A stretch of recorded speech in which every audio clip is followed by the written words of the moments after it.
I mean, that's how I am. Like, I didn't go to the gym for a long time, and I feel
Hello out there, everybody. Tonight we're going back to the world of Dark Sun to pick up our massive cliffhanger left off with the pit and the giant that was injured and skittering things in the darkness. Uh, I don't know about all y'all out there, but I've had a pretty rough week this week, so I apologize for taking a week to stream the next stream. But I'm glad to be back for some Dark Sun. I could really use the escape. So I'm just making sure everything here is working. I'm trying something a little bit different with the layout tonight, so I apologize if there's a little bit of jankiness. But I'm gonna go ahead and turn things over to the DM, and we'll get this thing going right off the bat, I suppose. So I'm gonna go ahead and put up our new screen here, and I'll likely change in a second.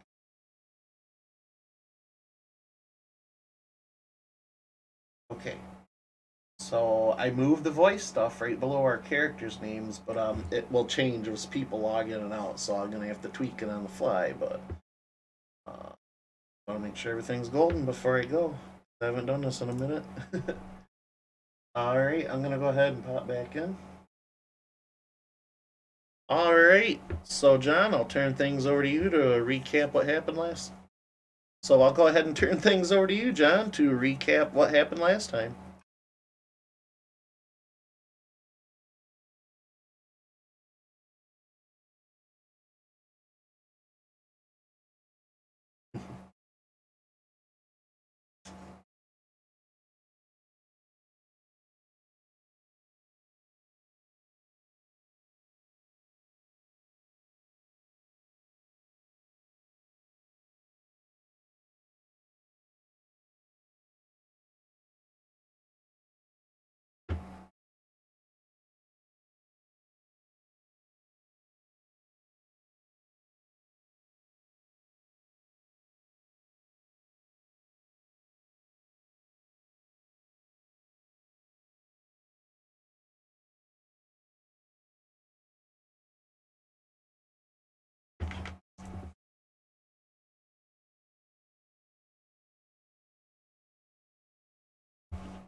Chad Rock Cutter.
16 over here.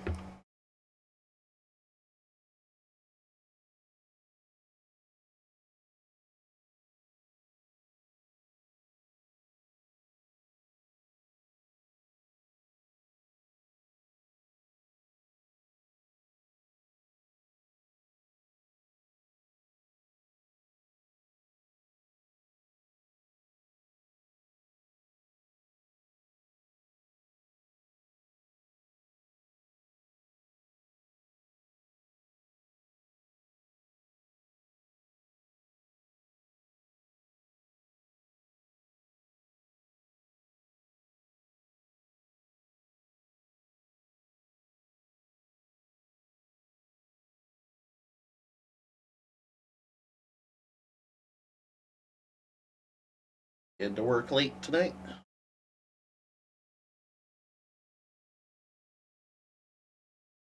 Yeah. And minor? 15. 15. Okay. All right. So Sorry. from here on out, we'll do battle initiatives. Go ahead and roll your initiative for that. Mike A said you're going to opt to go last. Correct. Yeah. Sorry about the first 5 minutes. Shit. Missed out on a bit, but I got an 8. hopefully 8, y'all okay. can pick up.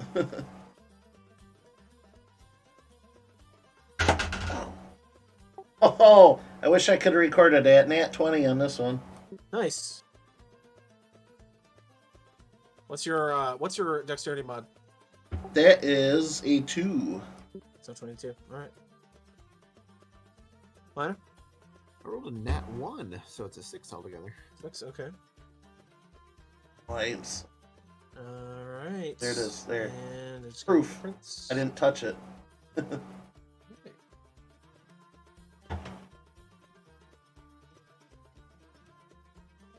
I have to pull up his stats real quick. Sorry, folks. Give me one moment. There. Just can't down later.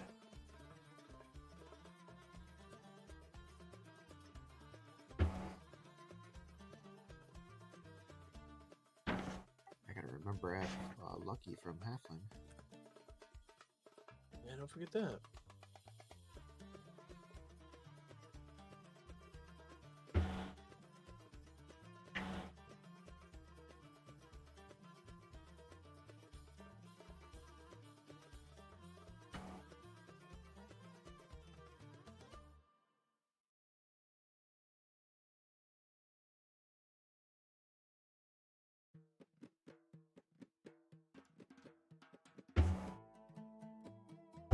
Okay, so starting us off here, it is going to be Jared. You find yourself here. These large creatures sort of looming in the darkness, starting to kind of peer out. You see their massive pincers and their antenna sort of wiggling, getting a smell for this new creature that's kind of entered their lair. Yoki kind of braces himself on his club. He says, "They've killed my friend. They've dragged him off. I couldn't stop them. Be careful. They'll bite. They'll eat you in one bite if you get too close." And he kind of is trying to stagger to stand. Also, if the rest of you guys want to put your tokens up here in this little area I'm about to reveal, that will be like the top of this hole. How much are we able to see from above? You're able to see about to where the rocks first come out. It's a bit of a drop down. You can see about, let's say, oh, we'll do freehand. There we go. Like right here. Okay.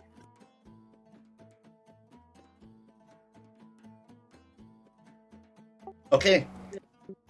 I'm gonna tell the giant, cover your eyes. Okay. And this line here, I'm going to cast Wall of Fire Wall of fire. Okay. and have it pulse outward toward the bug creatures. All right. Let me draw a line here.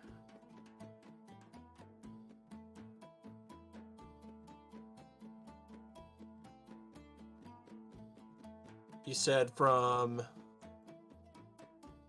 here to there? Okay. Yep.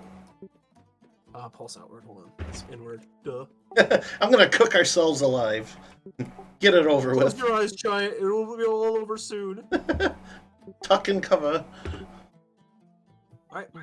As you sort of spread your hands wide, starting with a spark and a little sputtering fire, it roars up into this 20-foot tall, massive wall. It doesn't quite reach the ceiling, because the ceiling of this cave is pretty high, but it does. So you're able to see these giant worms sort of like through this shimmering cloud of fire. They haven't started approaching it yet, but the thick flames are, almost completely obscuring their view. So it should be quite an obstacle for them to get through. I'm gonna shout up to the others, little help. Okay. You hear Pyretta shouting for help from the bottom of the cavern here. Next up is the Dwarf Prince. He is actually going to say, Yoki, careful, I'm coming! And he's going to jump down into the pit. Now, you do notice he did have a rope set. So he's just going to use that rope to sort of slide down next to you, Jared.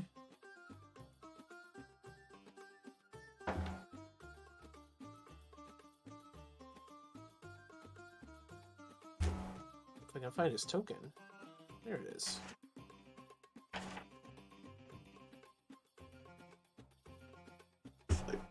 And he hops down next to you. He's got his axe out.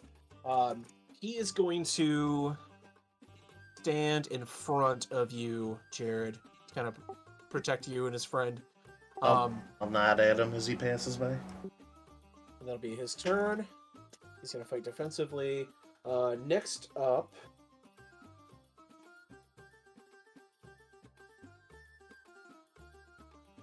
is going to be the worms.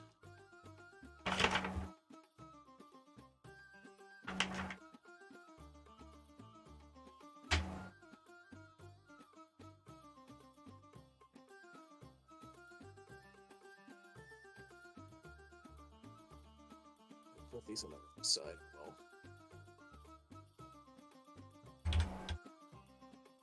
All right. So this one is going to. Right. You see him pop through the ground here, and 1, 2, 3, 4, 5. He'll reach.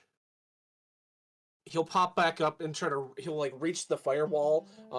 Does he have to make a dex save now, Jared? Let me double check, but I think that's correct. Yes.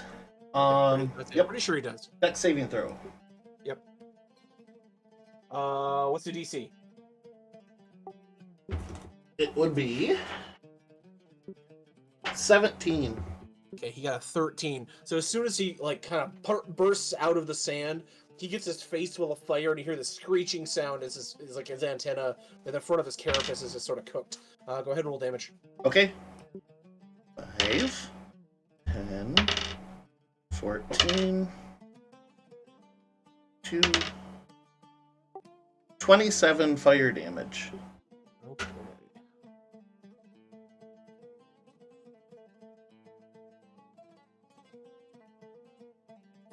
All right. You see the creature kind of rear back. Half his body's still sticking in the sand, but his top half is just sort of trying to,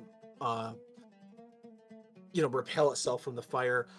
This one, 1, 2, 3, 4, 5, 6 is going to. He's going to double move. 1, 2, 3, 4, 5. He's gonna stay right there for right now. All right. After is he considered within 10 foot of it? Yes, he is actually. This corner is not a half. Yeah, he would be. So Okay. Actually, inch him back. It was not my intention. He was gonna stay kind of back. Okay, I kind of figured. All right. So yeah, you see him sort of. He starts to go out, and then he kind of backs up a little bit. After their turn, we have number 4. Jeremy. All right. I'm gonna come down over here. You slide down the rope, hop down. I guess I'll go over here, help give Jared advantage, and give him three swings. Okay, this is actually the giant you're helping. All right. Finish Yeah, him. you got the shit. I'm gonna get through that wall of fire. I guess I'll. How long does this wall of fire last, Jared? I gotta concentrate on it, but up to a minute. But I can drop it whenever. I guess I'll just shoot my crossbow at it. Okay, or you pull your crossbow aside, load a bolt.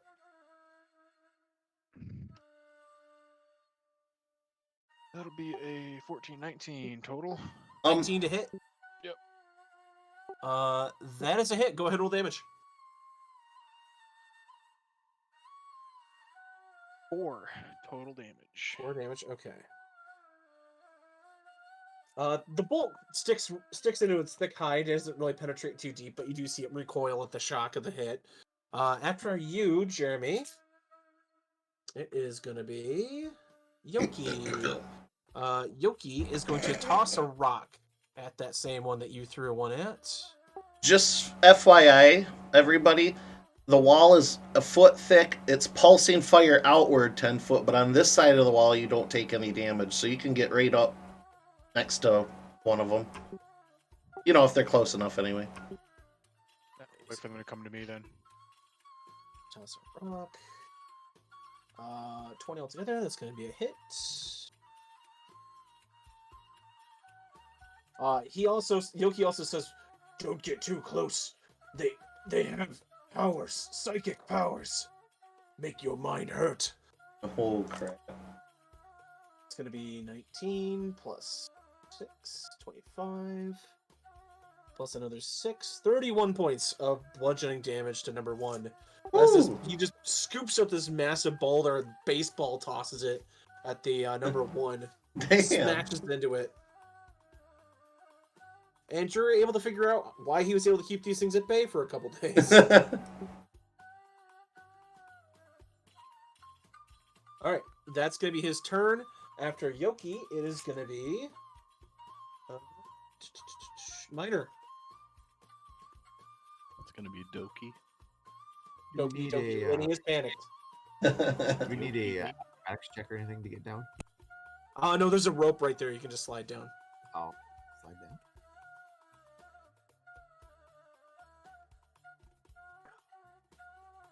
down. Now, if he shoots through this thing, do they become automatic fire arrows?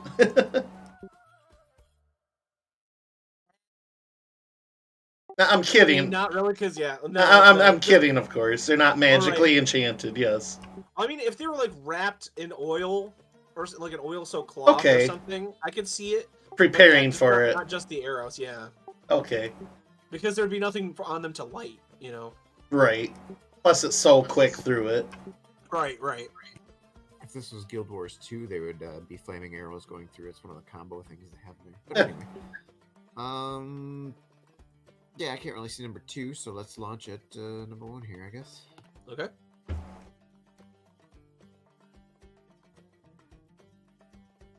gonna get back into this. 22 to hit. 22 is a hit.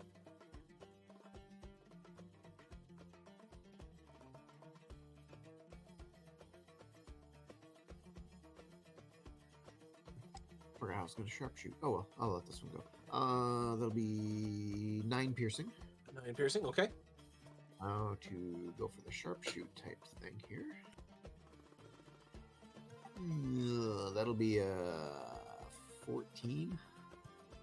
14 is a miss. Bounces right off the gigantic hide of the creature. Armored.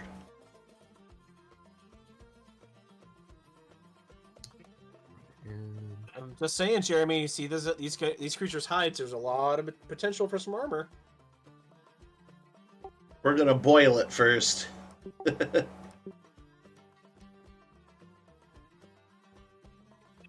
guess that's it for the moment. Okay. After you, it's gonna be Micah.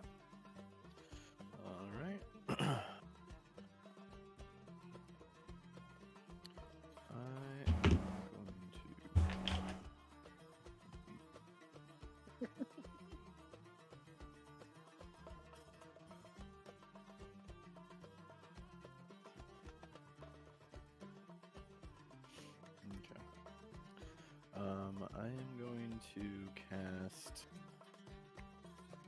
Does levitate? Does levitate prevent me from like snapping my ankles if I was to jump down there? I believe so. I can share it if you need to It's read at it. 24 feet. Remains suspended there for the duration. The spell can levitate a target worth 5 pounds.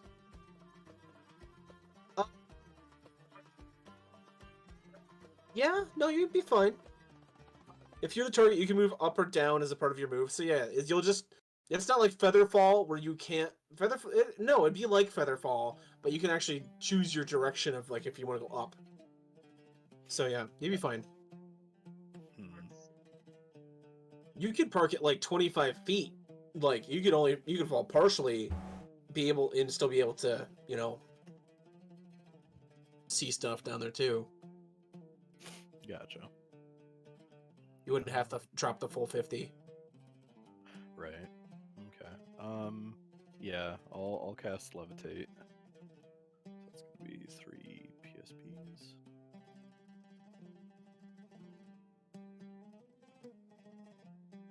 And then I will drop down to about 25. Okay. Put some wings on you. So we know you're flying. There we go. And cast a spell and move. Yeah, that's about all I can do right now. Okay. Malagas, you sort of just hop down, slowly getting to position, assessing the situation, what's going on here. We're back to the top of the order, Jared. When I'm performing a concentration spell, can I still cast other non-concentration spells? Yes, yeah, but you just can't cast another concentration spell. Okay. In that case, I would like to summon my wildfire spirit. Okay.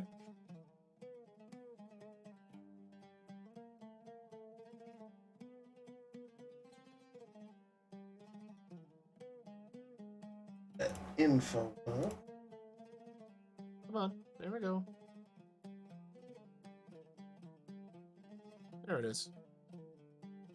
And controlled by. There you go. Okay. All right.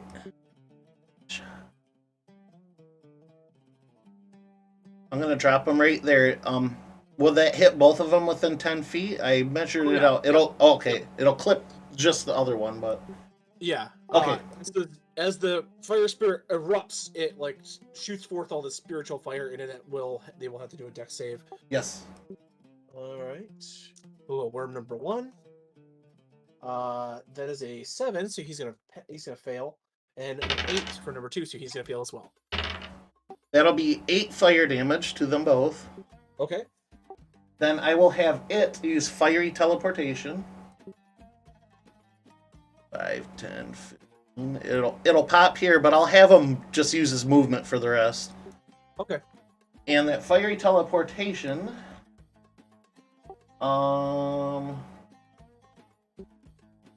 Okay, it's just each creature 5 feet in the spirit. So okay, so that does nothing to them, but it's back to me essentially. All right. And that'll be it So for you me. summon your fire spirit. It sort of rains this sort of spiritual fire on these creatures, and it blinks out back behind the wall, and then sort of drifts over to you, sort of like bobbing up and down. Anything else? Yeah, that's it. I'll stay put. Okay. All right. Next up is the prince. He is going to. He's going to try to help Yoki out of the cave. So he's going to move here. And he's going to use his action to assist Yoki. And Yoki's going to try to climb out of the cave on his turn. Also, I'd like to mention to the others, I can drop this thing whenever you need me to. All right. Number 3 is going to be the worms. So he starts his turn here. Does that mean he has to take that save? When they end their turn there. And their turn there. Or when they enter the area for the first time on a turn. Okay, so 1, 2, and then you see him kind of like rear back up and then hit directly to the side and burrow into the wall. 2, 3, 4, 5, 6. Damn Earth So you see Eaters. this bit of cave wall, just a giant like hole where the rocks start to fall down. This one is going to move. Let's see, what's this? What's the mage on this? Ooh, damn. Gassy.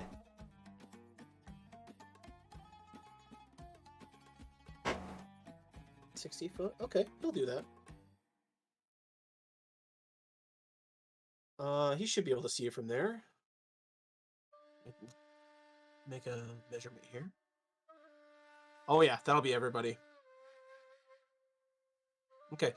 You see the worm sort of like rear its head around, and it says Not good. antenna like Ezra's just sort of feeling they go off to the side. Then his eyes kind of flash, and then this psychic wave of energy kind of is beamed out of its antenna in this cone. I'm gonna need everybody here to give me a intelligence saving throw. Is this considered a charm? No. Okay.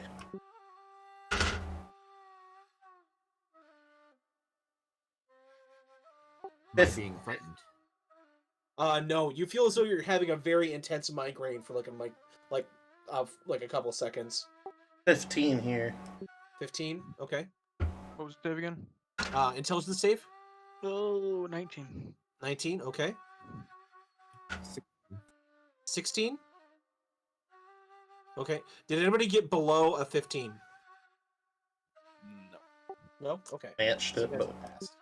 All right. Oh my God! The giant passed. Me smart. it's too much pain to focus on anything. The dwarf prince did not. Okay. So those of you who passed are gonna take half damage. Damn, still taking damage. Okay.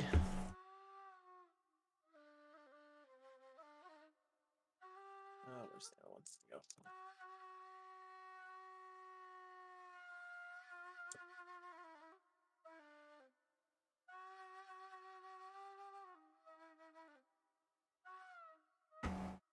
You're gonna take 23 points of psychic damage.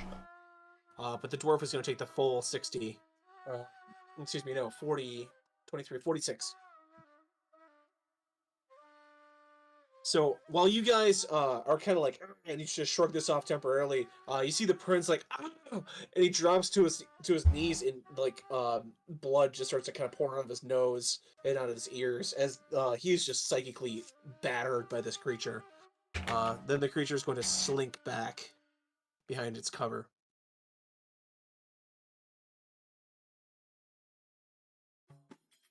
And that is going to be their turn. Number 4 we have is Jeremy.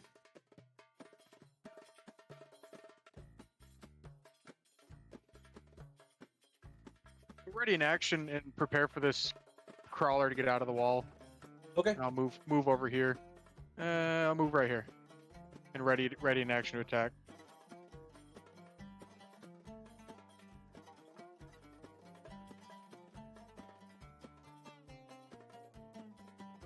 Man, he's bloodied. Okay. Alright. The young prince is bloodied. Okay, you ready to that action? As you stand ready, Ragnar, it is going to be Yoki's turn. He's going to attempt to climb out of the hole here. He's being assisted by Chad Rockcutter. Chad Rockcutter. Chad Flexington. That is going to be a 20. He moves halfway up. His leg, he's kind of using it as best he can, but he's like handhold, and he's just sort of like jumping up to try to reach the next one with his, like brace with his leg there. It's very awkward, but you see Chad like shaking off that damage and trying to like assist him by holding up his like lame leg.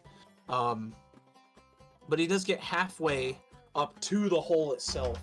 After his turn, it is going to be Minor, and then Micah, and then Jared. So they're all out of sight now. You can see him if you like move forward a bit. You can see like the reflective bit of this one, like right here. But from where he is right now, he's got pretty decent cover. Remember, that's just a shadow, not a wall. Yeah. Yeah. Is that a good spot to see him? Let's do the measurement test. Yeah, you should be able to see him. You almost could get cover if he went 5 foot over. Alright, try a sharpshooter again here. Okay. He's small. Yeah, that's a bung. Alright. Tricksy Hobbit half. My dice are not doing too well here. Ooh, how about a 21 to hit? 21 is a hit.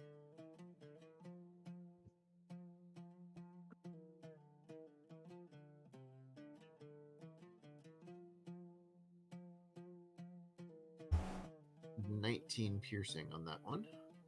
Okay. As you see the worm sort of like poke its head out to try to get another feeling, you just put an arrow right into the base of its antenna. Step right here, and I'm going to bonus action hide. Okay. It was only a, what is that? An 18, not the best roll. Again, my dice are not too happy. It's not bad. I mean, they're not like like SEAL Team 6. 13, They're not so- checking corners. All right. After your turn, it's gonna be Micah, and then Jared. Do it up. So, Chad is trying to get Yoki like out of here, right? Yoki's trying to climb because he's got a busted leg. He's trying to climb mostly with his upper body and his one leg, and Chad is trying to like help push his lame leg up, trying to keep it supported. Gotcha. Okay. You're at about shoulder height with Yoki right now. Gotcha.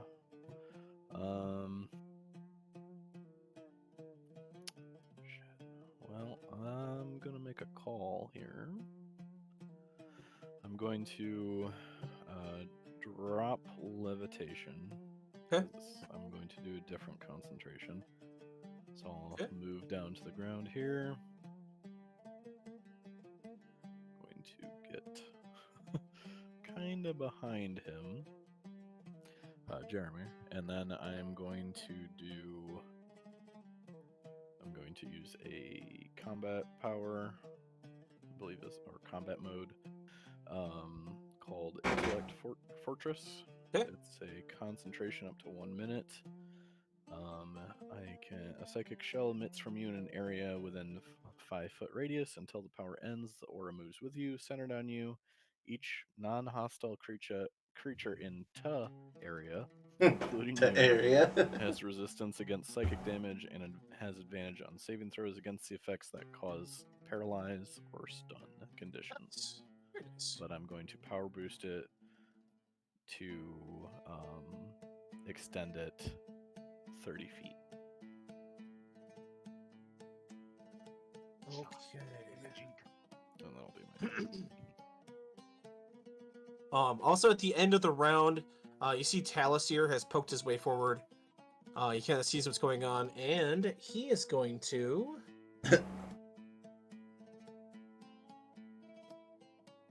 Let's see, what can he do to help?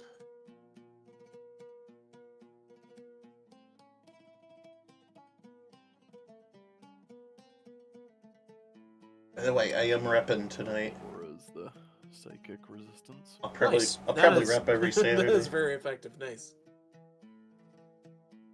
He is going to cast Healing Word. And I don't think it's a touch. Let me take a look.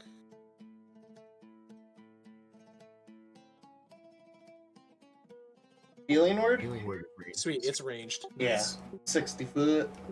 He's gonna cast it as a level 2 spell, and he's gonna heal Chad 2d4 Ooh, Chad mood.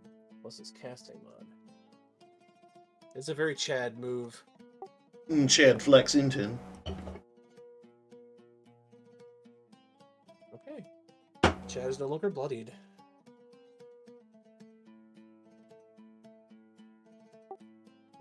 Need to do a Borderlands one shot so I can play as Mr. Torg.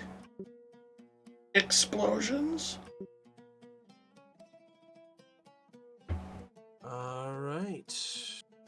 I mean, don't rule it out. I got plenty of ideas for games in my head. So Just I saying. think a Borderlands game would be fun. Yeah, the Flexington family. All right, that is gonna be the end of the turn. Jared, your turn. All right.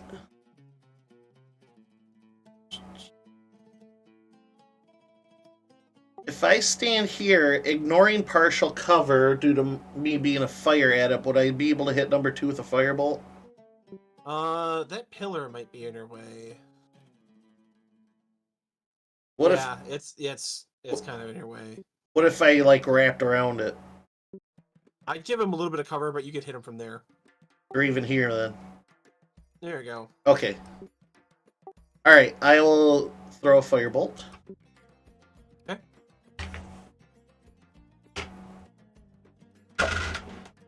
18. 18 is a miss. Actually, no. Wait. Hold on. No, 18 is a hit. Sorry. Okay. I was thinking of a different monster. Oh, roger that. 2d10 with an 8.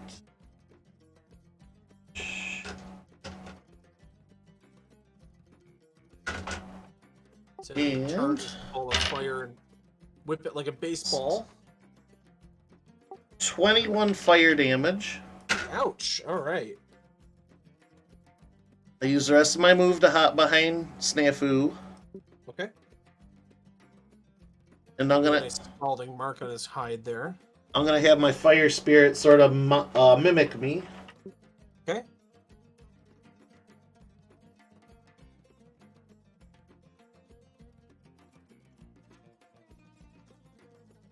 All right. Flame seed. Using all attack modifier. Will a 13 hit? 13 will not hit. Okay. And then I'll have him move over by me as well. Yeah, your blast like strikes right like into the front of the face, like kind of singes part of the eye as it kind of recoils. But his sort of flame seed just sort of bounces off of the thick armored hide of the creature. Right. My boy's learning. He's got lessons still ahead of him. Prince's turn. He's going to continue to assist Yoki to try to climb, so Yoki has advantage. All right.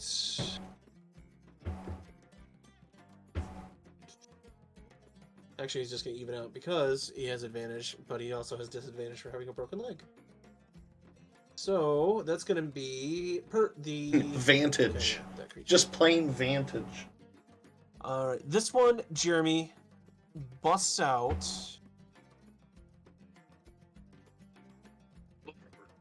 One, two, three. Yeah, I'll say he's visible right there. That's still out of the hole.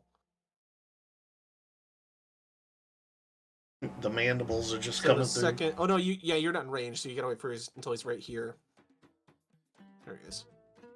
So as soon as he busts out, he gets within range. You're already ready with your attack.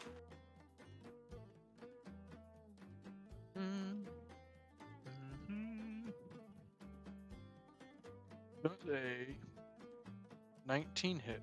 Hit. Yay. He's gonna get some hurt.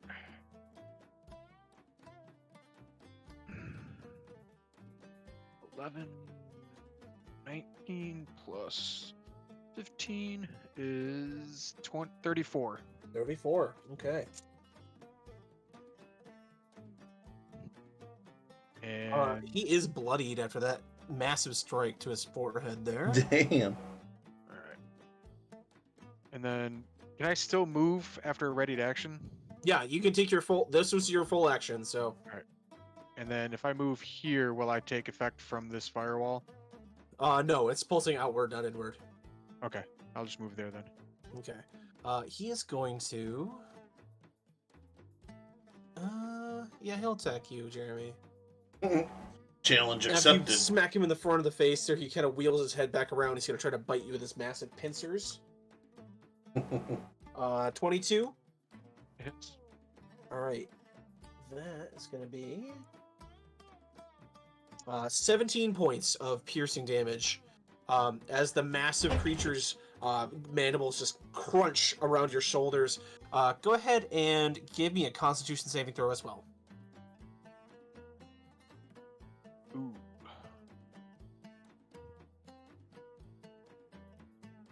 Seven. As the pincers sort of pierce your flesh, you can feel the wound start to kind of burn. Take another 12 points of poison damage.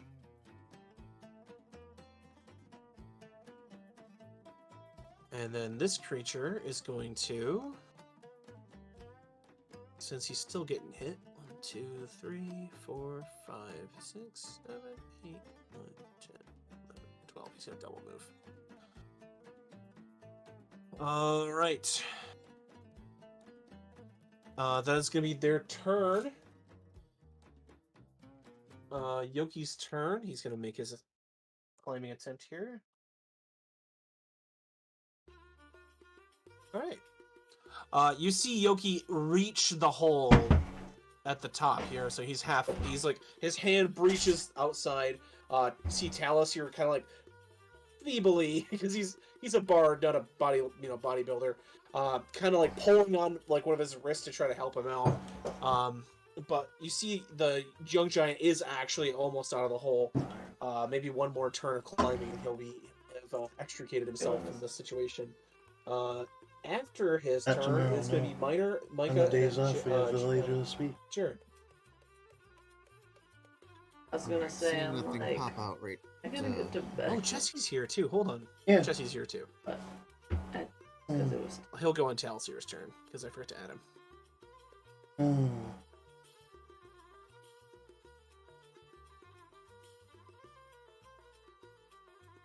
But it is your turn, Miner. Sorry. Just making sure. They're just giving you an opportunity to do whatever. So, seeing that critter just popped out next to Jeremy, I'm not entirely sure where the other one went. It seems pretty quiet at the moment. I'm gonna shoot at number one there. Okay.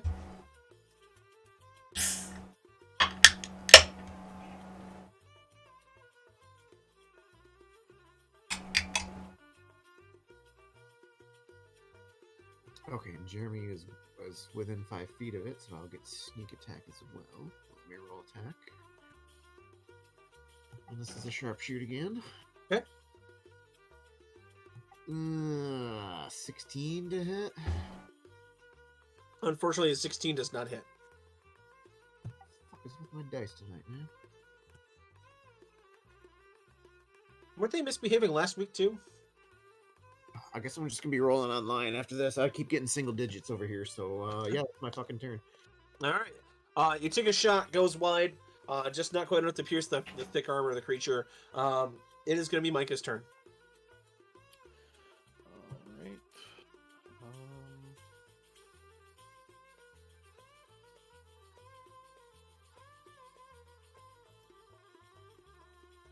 Just gonna do a little adjustment there. And I'm going to do matter agitation on number one there. Okay. Turn two. Con save? Yes. That's going to be a 14. Miss. All right. So I will pump up the jam. Pump up the damage here. Okay.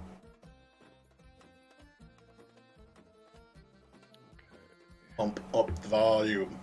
Volume. 11 Pump up the volume. It's awfully joyful music for battle, huh? Grab some dice here.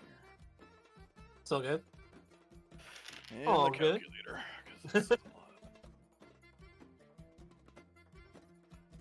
It's been a while since I actually hit with this.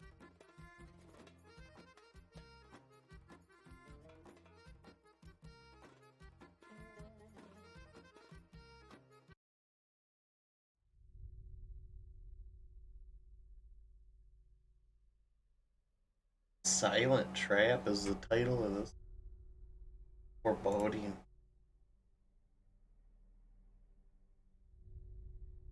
You're gonna take 48 force damage. Damn!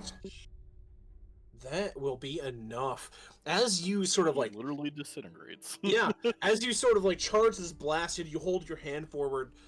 You see him. You see his antenna. He was going to unleash his own psychic blast, but before he's able to charge up, you're able to just ram this spear of psychic energy in through his mind, and the creature just sort of shudders violently and then just falls and just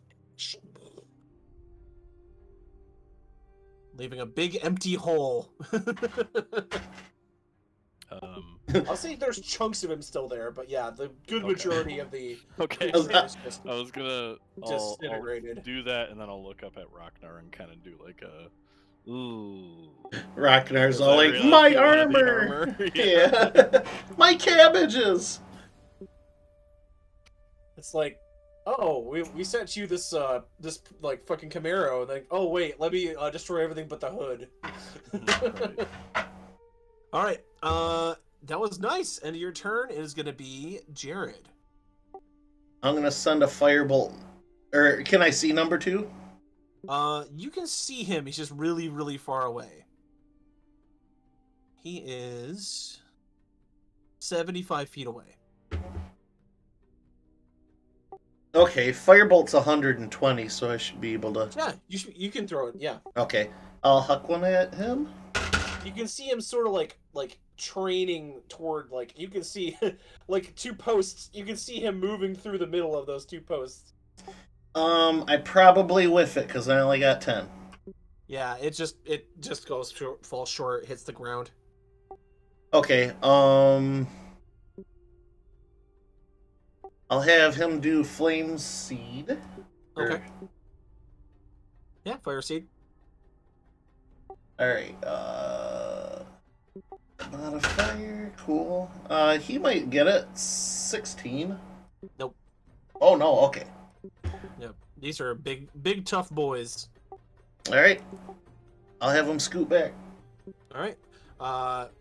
The prince is. Oh wait, no. Actually, I skipped Talis here and Jesse.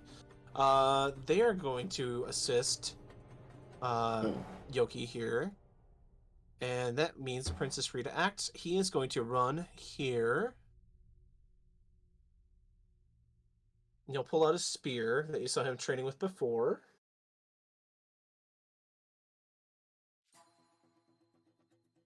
He'll level that spear and throw it.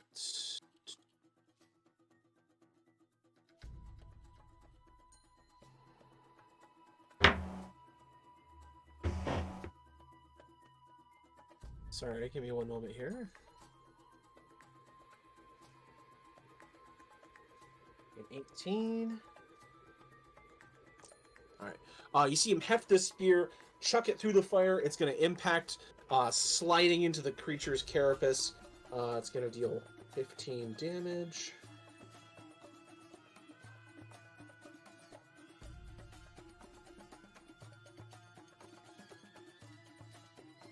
Alright, and then he's going to pull out a short sword, like his backup weapon. Or no, he has an axe. He's going to pull out his bone axe, his backup weapon.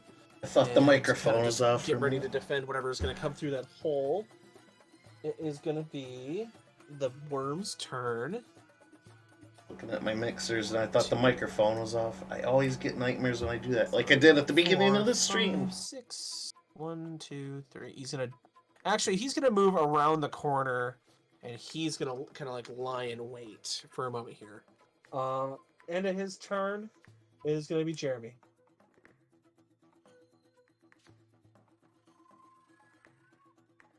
I'm gonna scoot up and I'm just gonna Smash. ready to attack when he comes around the bend. Okay. End of your turn. It is going to be Yoki's turn. He's going to try his last attempt to get out of the cave here. He does not make it. He is just going to stay where he is. Not quite able to get through that last bit. But he doesn't fall. He just kind of stays put. You see him straining, trying to pull himself through this hole that's not quite big enough to fit his complete body through. Actually, it's going to be Miner's turn next. So, Miner, go ahead. 1 second. Yep.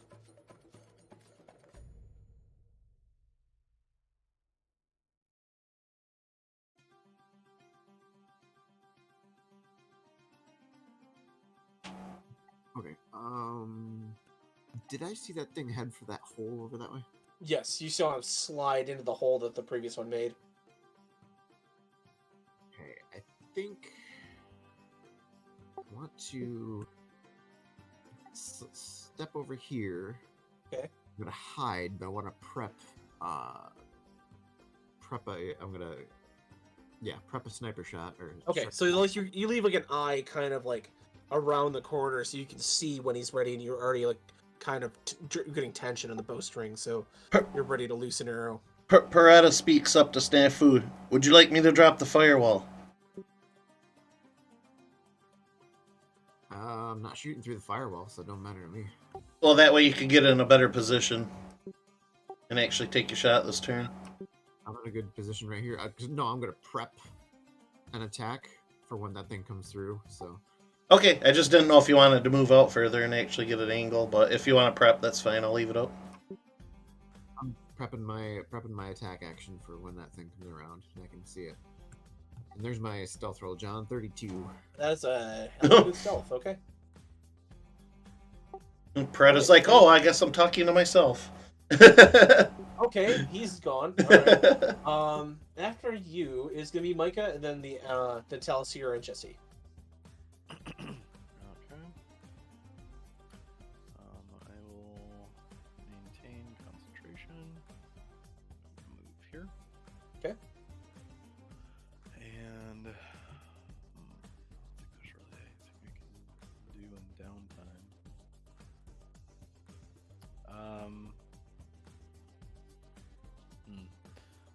I guess I'll also just prep an attack when it comes around the corner. Okay. Yes. Standoff here. Alright, they're going to spend their turns assisting Yoki again. Top of the order, Jared. Go ahead.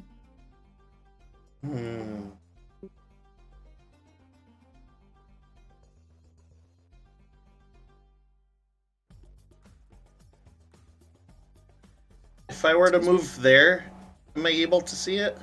No, it is behind like Okay. a solid rock wall. Okay.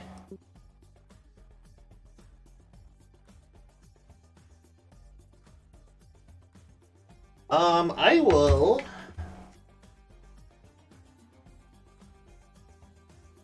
Let's use Earth Tremor then.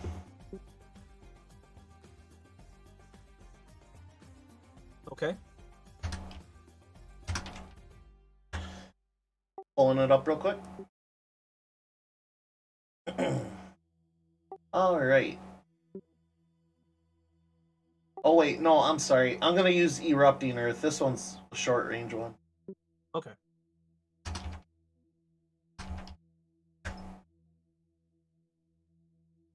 Alright, this one is gonna be a 20-foot cube centered on a point within range. It's a 120-foot range, so. If you want to put it like right here, that would affect him. Yeah, I want to put it between, it's kind of seal the path off, but have it hit him at the same time, so that'll be an excellent spot. But I don't want to hit Jeremy, of course. Right. Ragnar. So you want to do it like this? Shit. Hold on. Here, I can just freehand if you want. Or there. It'll go up an additional 5 feet, but yeah. Okay, as long as it's hitting it, yeah. Okay. Alright, A creature takes 3... Oh, on a failed save. Dexterity saving throw. 13. That is a wing and a miss. Okay. So 3d12 bludgeoning coming its way. Let me pick out where the hell my d12 is. There you are, you saucy bastard. 10, 16, 21 bludgeoning damage. Okay.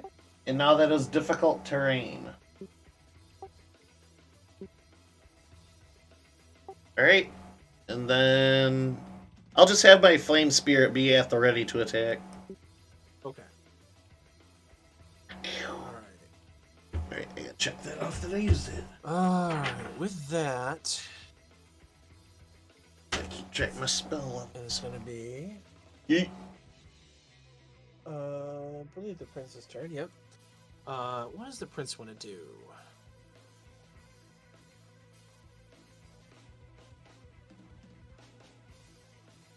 I think he sees that this thing's his rescue operation is almost done.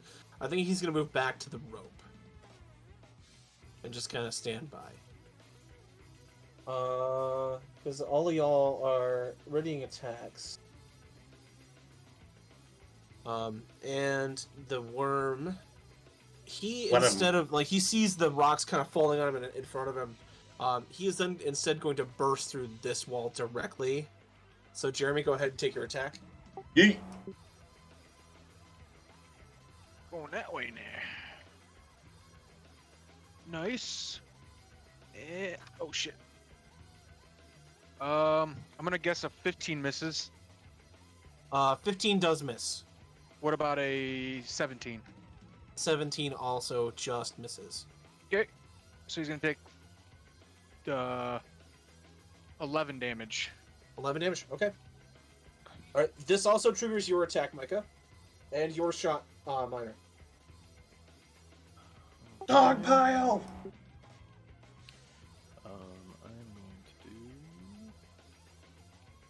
I feel about this. I guess Minor, you prepped your attack first, so go for it.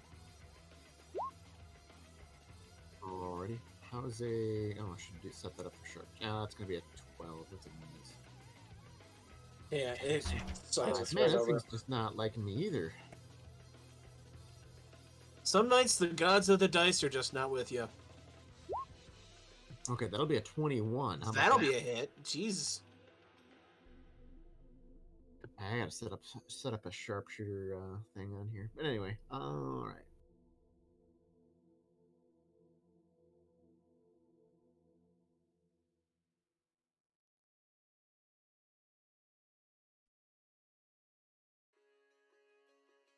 Yeah, that'll be 28 piercing on that one. Ouch. All right. Okay. As this just train of flesh and carapace bores down on Jeremy, he gets smacked with a prepared strike. Arrow sinks right into his jaws. Micah, your turn, or your prepped action. I'm going to cast telekinesis on him. Okay. By the way, I hit to interject too. It'll take that fire damage if it ended at turn there. Yeah. Okay. It's just he's gonna get his attack off first. Oh, okay. I thought his turn was over. And I'm going to use concussion. No, he's just getting he's getting interrupted by 4 characters ahead prepared attacks. Yeah, that's true. I'm going to do concussion. I forgot about that bit, my bad. So it's Okay. a ranged power attack. So This thing's done. We're just crunching numbers that don't matter. But we want to show off. I do not blame anybody for wanting that. That's a hit. okay. Let's see.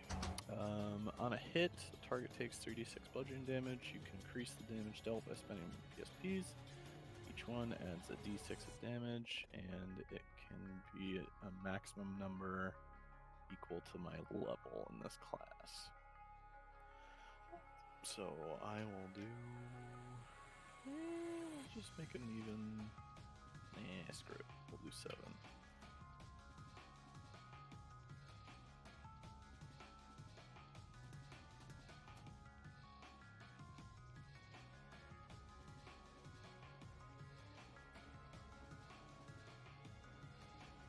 I'm just gonna try something here, see if I get this thing set up right, so ignore these rolls.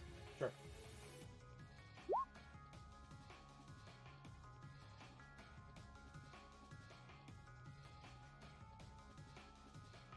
Looks like it.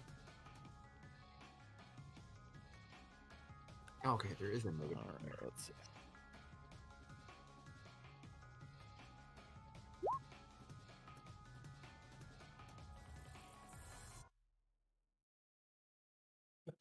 Jeremy, I don't know how much shelter you have left, but you really better hope Micah kills this thing.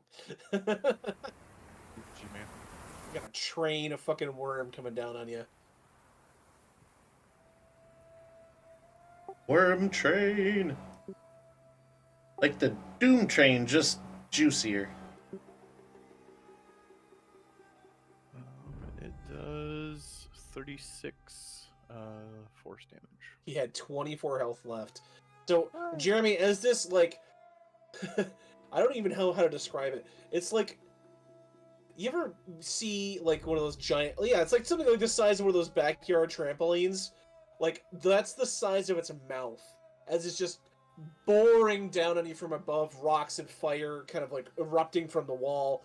And then as it's, like, saliva is even dripping on you, it just gets... You rock it with a hammer strike. One of the arrows slides into its mouth, like, kind of, like, hitting the little dangly part, like, of the back of its throat, like a little target. And then Micah just runs up with his psychic power, slamming it against the wall with his telekinesis, as it flies back and just shudders, and then is, boom, completely lifeless.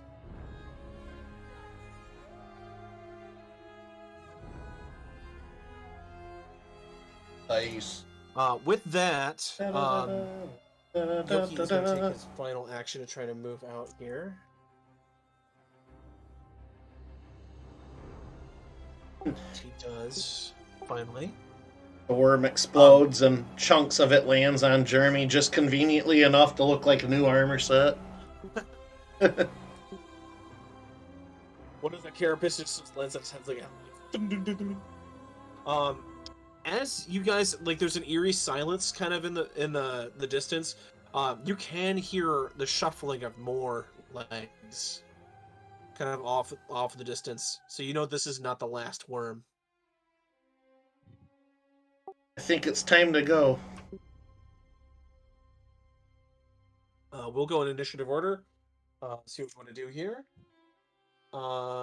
This will be just to interact initiatives. Anything else, Jeremy, you want to do before you guys leave? I mean, what would a set of armor of these centipedes grant me as far as AC? Because right now I got a set of chainmail that gives me, I don't know exactly what my It AC. wouldn't give you like a direct suit of armor, but it would provide you Components. Or could I like enhance what I currently have with it? Augment it, really? It'll provide you 15 armor building materials. Just that one corpse alone. All right. That's worth about like 6 actual like humanoid like medium-sized enemies. Okay. I'll harvest as much. Go as ahead I and can. give me a survival test real quick. 13. You get all the components, but you find, like, as you're sort of like stripping it real quick, as you pull off, you notice that there's a gland that controls like the psychic like bursts of energy. You accidentally rip it, so you're not able to get any psychic materials for any damage like weapon oils. So that is ripped in half, but Okay. you do get all the components. What? As far as my elf companion that I brought, what's he up to? I think you left him in. I'm not sure. He's not here. I think he's either in town. You guys were like, he was teaching you how to try to do survival. Yep. So he's in town, but I don't think you brought him with you. All right. I might bring him along next time. Okay. But after that, you want to just run for the rope because you do hear that sort of skittering coming close. Yeah, I'm done. Okay. How about next up?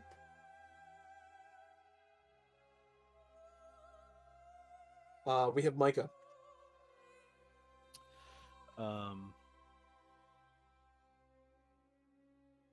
What kind of check is it to harvest the psychic gland? It's survival. It's just it's got a DC to it. Gotcha.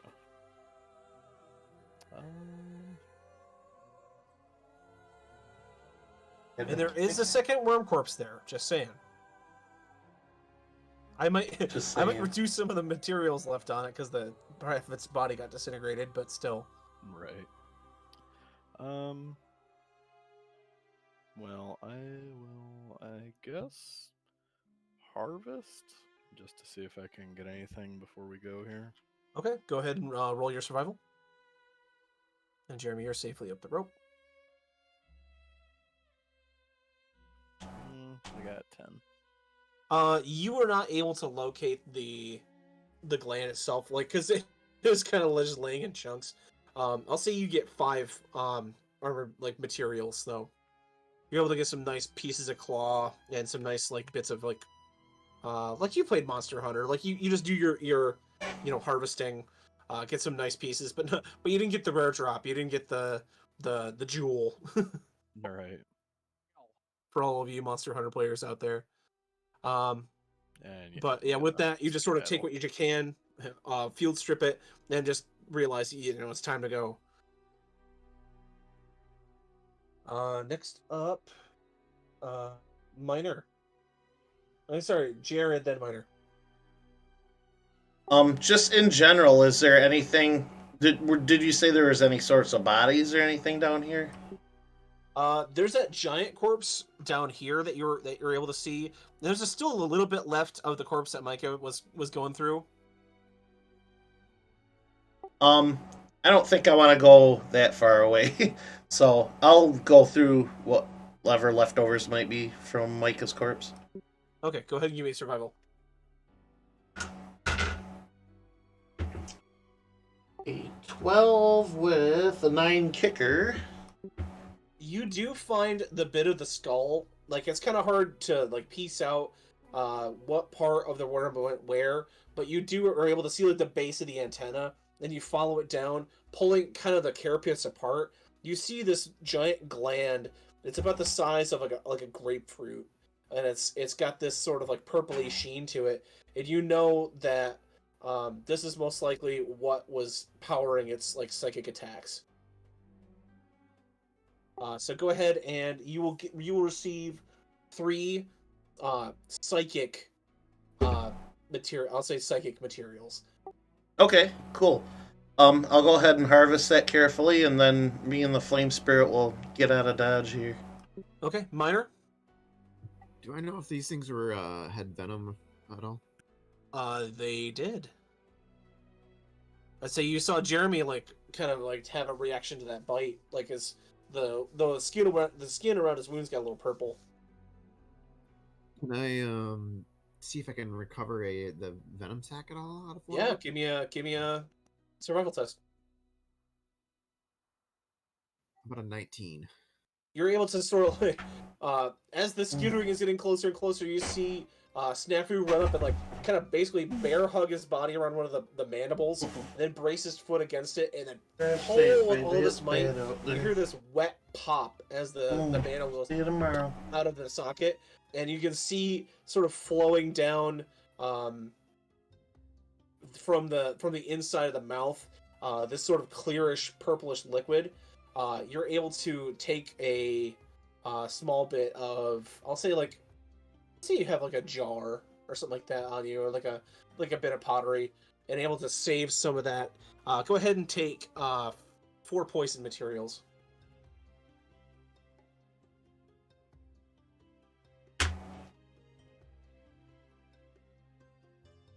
Yeah. But as the time you sort of able to get something over it and tie it off, so you have like a nice little container. I'm gonna say like they're just off the hallway here. You can hear like a couple more coming. I'll boogie in out of there. I'll make it stealthily too, just in case. Okay. Excuse me. And it's a 21 stealthy. You're able to pretty well shimmy up the rope pretty fast, not making a sound as you do so. As you are kind of pull yourself over the lip of the cavern, you can see another one of the worms kind of like like searching around, and it sees the corpse of its fellow, and kind of like begins to kind of eat into it a little. So it looks like it is distracted, but it is not, immediately going after you guys. With that, Yoki is just sort of like lying on the ground, face up, just panting. You see the prince kind of walk over to him, and he says, I told you going down there was a stupid idea." He says, "Yeah, whatever. I'm sorry. I didn't know we were dealing with megapedes." With that realization, megapedes are one of the most dangerous creatures on Athos. You realize that these were most likely like very young megapedes, a fraction of the size that they can actually grow up to be. With that, you realize that maybe you guys dodged a bullet here by not staying around too long. You hear Talasir go, "Well, I hate to rain on anyone's parade, but you're a giant in a dwarven city that just got attacked by giants. What are we gonna do with this guy?"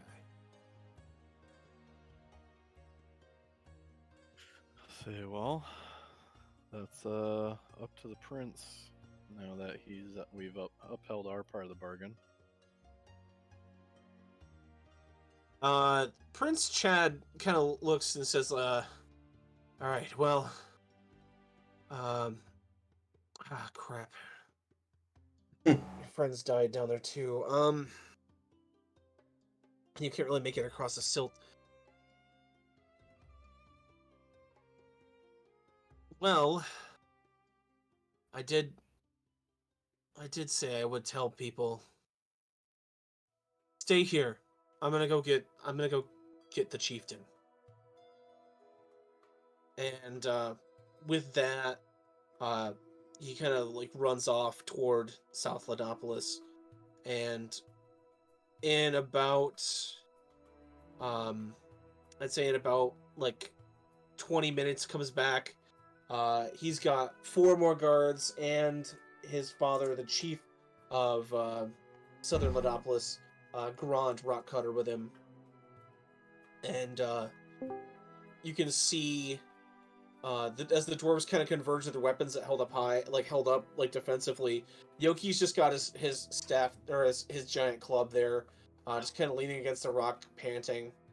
And he says, "You can put your axes down now. I'm not gonna do anything." As the tensions sort of are a little bit high right now, you can see the prince saying, like, it was just, I was trying to make things better for both of us. And Gron kind of looks at him like, "Shut up. No son of mine is ever going to work with any giants, you traitor." And you see Chad just kind of look down a little dejected, as the dwarven soldiers are not retreating.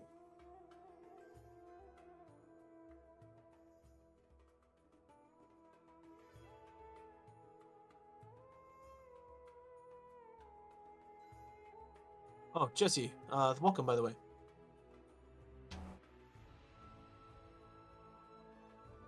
Yes. What would you guys want? It's kind of a tense standoff moment here. Like, what do you guys want to do? Well, recap for me. You guys fought the worms and pulled them out of the hole. Uh, Do you remember what happened last week? I remember worms and giants and giant in a hole. Yeah, the prince was working with him to try to like help out each other mutually, and got injured. And okay, they fought the worms. They were basically young megapedes, which are one of the most dangerous animals on Athos. But these were obviously younger. As you guys helped him out, Chad said he would, like, Yoki's injured. He can't move him, and like, the giants probably aren't gonna come get him right now. But he said he'd go tell his father, and he brought the king of South Ladopolis, his father Grand Rockcutter, back with him. And now this is sort of tense standoff where Prince Chad doesn't want anybody to hurt Yoki, but Yoki's not really giving up any giving any resistance. But the soldiers of South Lodopolis appear to be ready to strike.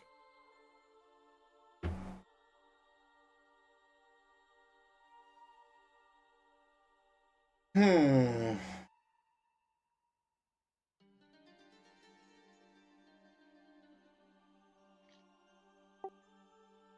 They sort of approach a little bit closer. Their axes kind of itchy. You see Yoki kind of get up I got no on one knee answer. a little bit, and as he's trying to stand, the soldiers kind of run in with their axes, and you see the prince like see what's going to happen, and he dives in front of the dwarven soldiers as they kind of strike in, and you see like about 5 or 6 axe blows just rain down on Prince Chad, and the king goes, "No, stop, stop!" And you see as this sort of scene dies down, you see Chad Rockcutter just cut to pieces, like barely trying to crawl forward, and he said, "He's injured. I told him we wouldn't hurt him. Just listen." And he just drops down, not moving. Is he dead or can I heal him? You can try. I'll go up and I'll lay on hands that fool. Okay, how much do you want to heal him by?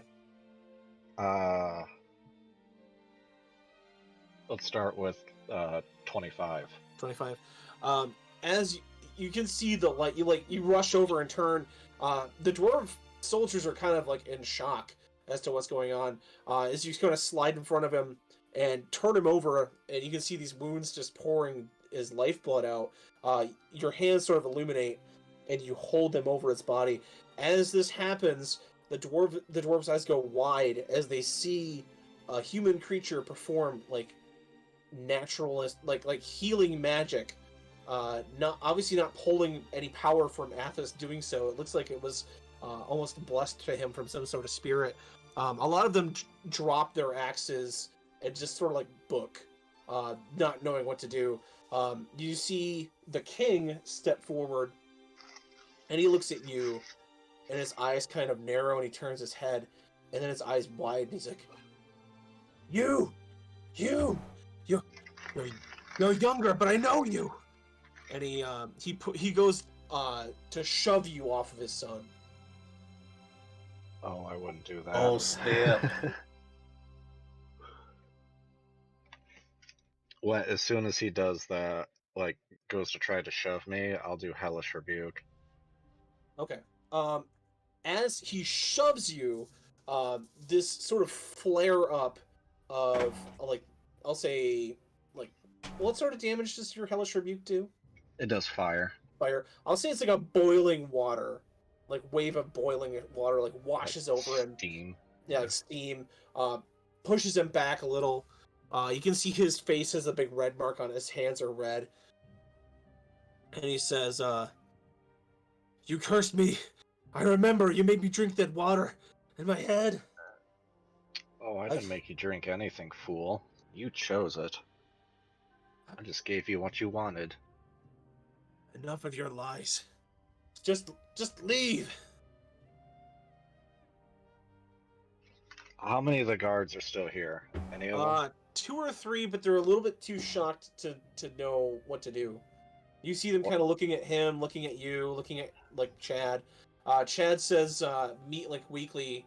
He kind of gets up. His no longer bleeding profusely from his wounds. Just said, "Father, let them go. They helped save this town." And you can see his father like looking at him, looking at you, and just get out, go. Just I never want to see you in this town again. Leave. What's everybody else doing? The guards are what's ever like the players? In the party. What's Yeah, what are you everyone else guys doing? You see this whole scene play out. Snafu's just kind of standing back, watching. It's not really. I'll go. I guess, and he's, I don't know. he's the outsider here. Yeah. Beretta will Something Ro- really nuts. Beretta will go down on one knee next to Chad and make sure, uh help Jesse's character. Make sure he's patched up enough and living. Okay. I'll say you sort of get like your healer's kit out and just sort of start binding some of his wounds. Okay. With that, how about you, Micah? Giuliani. I got a character list right there, duh. I should have had a brain fart, forgot Giuliani's name.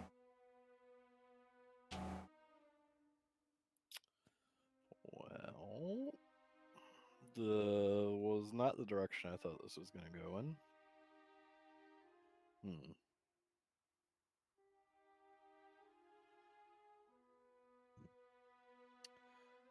I guess I'll still try it anyways.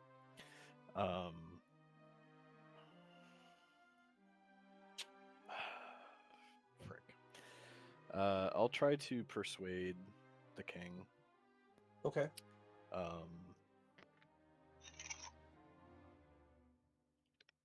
Basically, the message I want to convey is that, I guess before I roll here, that regardless of what that man's done in the past, without our presence here today, there would have been many more casualties. Your son would have died. An all-out war with the giants would be an inevitability. With how things have transpired to this point, this could be used as a way to garner peace and stop the casualties on both sides. I'll roll a persuasion for that. Okay.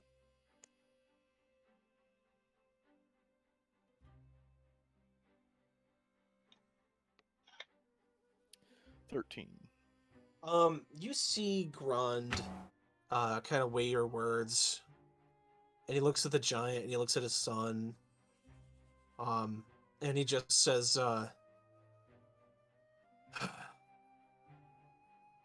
"Man, take the prince back to the palace. He needs a healer." And he looks at the giant. He says, "You go home. Tell your people that we weren't involved. Tell them to stop." And he looks at you like you're. He says, "Just get out of my town. I don't care what you do after that. Just leave." And you see some of the soldiers kind of like come shoulder Chad as they take him from you, Jesse and Jared, and they kind of got one hand over both. He's got the one arm over his shoulders, kind of like just dragging him. He weakly looks back, and he just says to you, Jesse, "Thank you, thank you." And then just kind of his head lulls down. With that, Jeremy, anything else you want to do as well?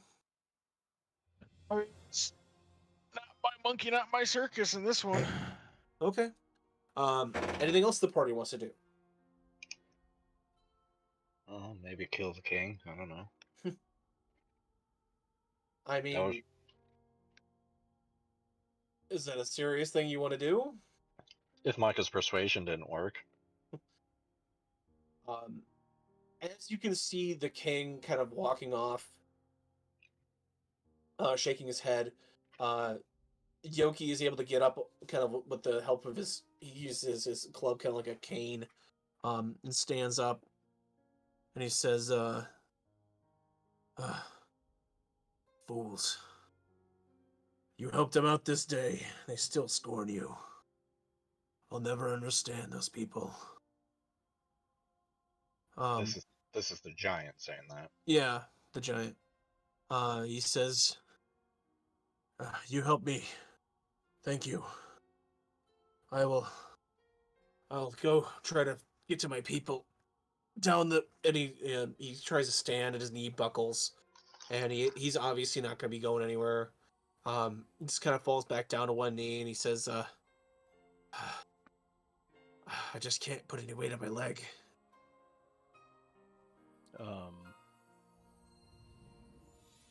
Hold up.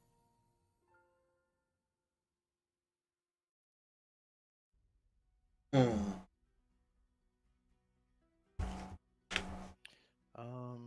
How heavy would you say he is? I think we asked this last week. Probably a couple of tons. Tons, okay. We did, but that was also last week. Hmm. Kappa kappa.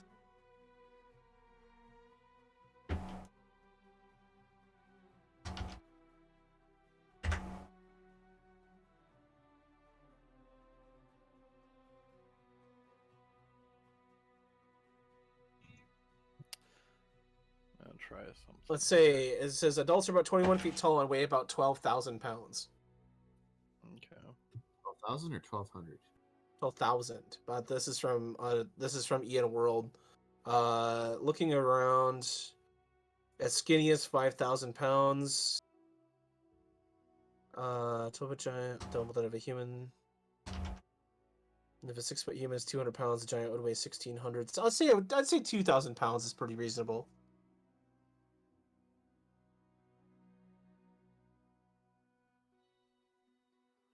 I'm just trying to think of a way that we can move him.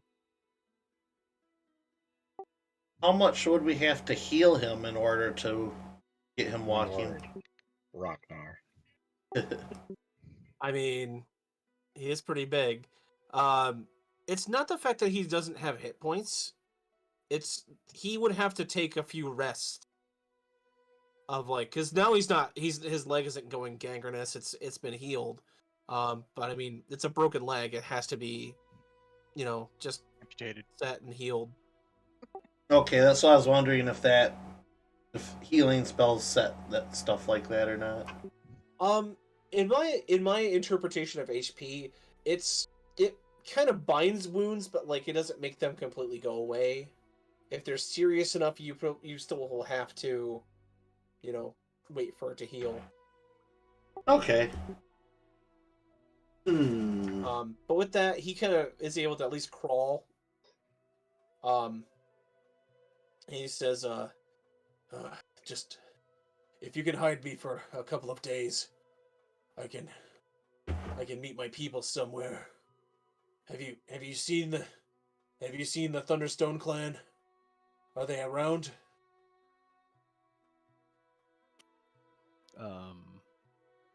Do we think that might have been who tried to rob us? You were able to confirm that was who you dealt with, was the Thunderstone clan. Oh shit. Yeah. They lie in wait in ambushes all around the town, so we could just take you to the group that got to us. Okay. Well, let me help me get to the shore, and you guys sort of help him get from the island of Lido. You can help him get through the wood, the forested areas. He's just sort of crawling, on his body and pushing with his one leg, with you guys assisting him. Also, you get him to the silt shore, and he's able to kind of ease himself into the silt a little bit and just sort of sit up, in kind of the reverse spot, in a small bit of rocks. So you could see him if you're coming from the south, but if you're just walking along the island of Lido, you wouldn't see him. And he says, if you tell my people to meet me here, they should be able to get me back to my camp.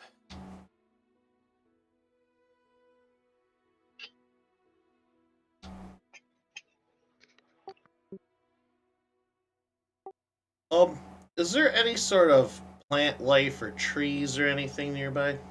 Yeah. What if we were able to make a crutch or a splint or something for him out of lumber? You could try that. I would suggest it to the group, but I don't feel like it's something I could handle on my own considering his size.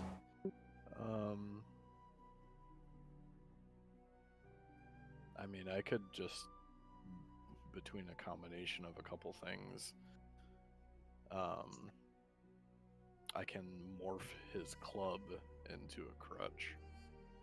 If we just want to do that. That way we save having to go back. Beretta nods. If you're volunteering, that would probably be the quicker route, yes? Yeah, I'll use molecular rearrangement, John. Okay. It's another science. And with his club, I can do up to 1 cubic foot. I'll just kind of rearrange it to be an actual, like, cane for him. Okay. I'll say you sort of extend out like the thicker part and kind of even it out a little bit, and then make like a bit of a handhold for it. And he kind of puts his weight on it. He has to hunch over. I'll make but it he more is flat at the end too. okay. Yeah, he is able to sort of like put his weight on it in the sill. He says, "Impressive. You know some powerful tricks, you small, scaly one." Well, it's all just a matter of mind, friend. You see him go, kind of like reach. He's got kind of like a out of animal furs and leathers, kind of like a over one shoulder kind of caveman, one piece sort of like I don't know what you'd call it. You know what I'm saying? Like Kinda like a toga. like a toga, yeah. You see him kind of reach inside to the small inside pocket, and he pulls out like a small stone disc to him, but it's like a large like a dinner plate sized disc of stone to you, and he hands it to you, and it's got these sort of strange runes all around the outside, carved in like very like fine carvings, and a symbol of a lightning bolt, kind of striking a mountain in the middle. And he says, "This is one of our tokens, one of the totems of our clan. It is given to the war chiefs of each band as a rite of passage. If you show this to the giants and tell them that it was given to you by Yoki the Strong, they will leave you be." And he sort of looks off. He looks at you, Jeremy. He says in giant, he sees you're kind of related by, half by blood. And he says, these small ones, are they good people? Or I've trusted my life with them. Be careful. Some of them can be deceptive, but I was taught by that young dwarf that some of them are worthwhile. Just be careful. I know there's some other giants to the north that wouldn't see eye to eye with our partnership. Beast-headed giants have taken some of the northern holds, and they now police some of the upper strands of the estuary. Just stay away from them.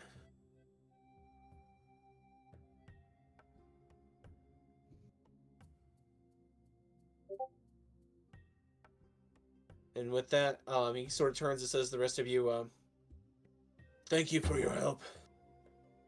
If you see Chad, tell him I am well. And I hope we didn't cause you too much trouble."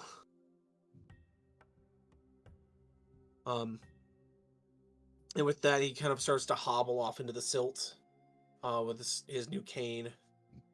And after a while, it just sort of disappears off in the distance. So with the cane, he is able. Yes, I got that joke.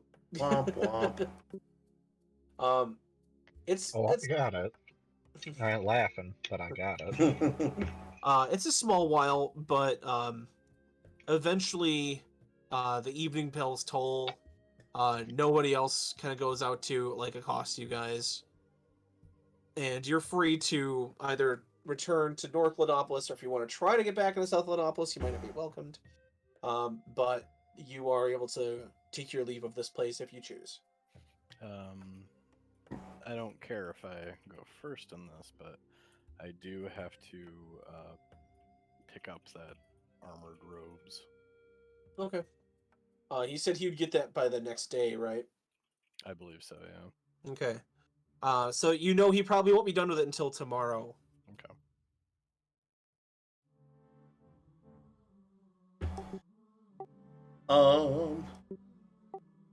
So we're just kind of milling about outside the town, or? You're on the island of Lido, where that fortress. Oh, Like it's sort of the defense. Like it's sort of like if this was Game of Thrones, it'd sort of be like where the wall, has like the Castle Black. This is sort of the Castle Black of the island of Lido, wherever all the protectors kind of gather around that protect all the bridges. You're on that main island, just sort of in the wooded area behind the fortress, kind of at the bottom of the hill, of the mountainous region. okay. I'll kind of look to the group. Are we going to stay the night, or?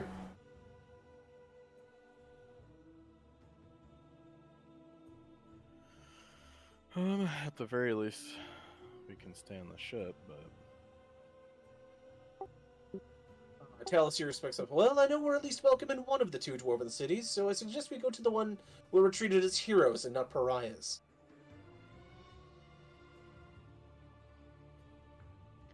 So boring. Well, at least until tomorrow, when our young friend has to go get his new acquisition. That should prove to be entertaining.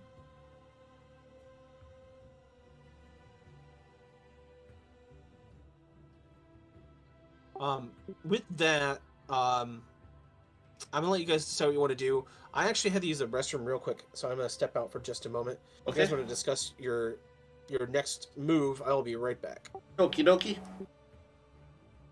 okie dokie. I guess what my next action boils down to is: are we going to stay in place for the next while, or are we gonna uproot ourselves and head on somewhere else? I mean, we're not really welcome.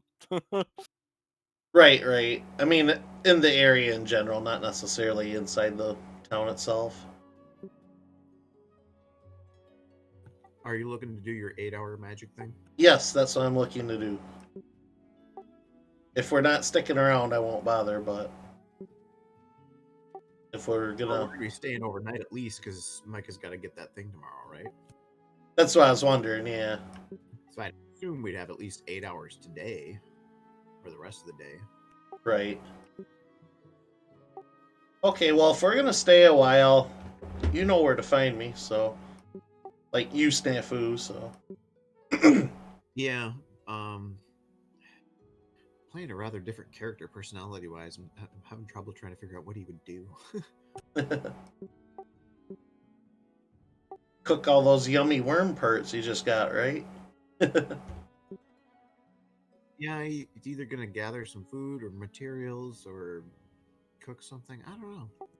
Honestly, if you don't know what to do, I've just been finding it useful to do, one of those things, like either gather food, water, or components. Components are becoming increasingly useful, so maybe go scavenging or I'm something. used to playing characters that have some sort of direction, and this guy doesn't really so much. So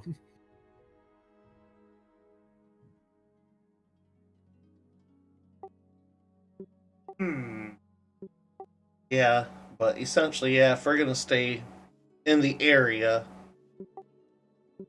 using that loosely, I'll go F off to the woods for a while, but if we're taking off, I'll just stick near the ship.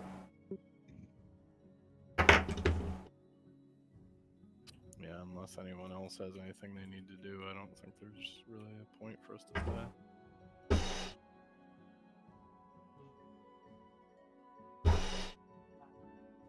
I did everything I need to do in this town. What do we decide?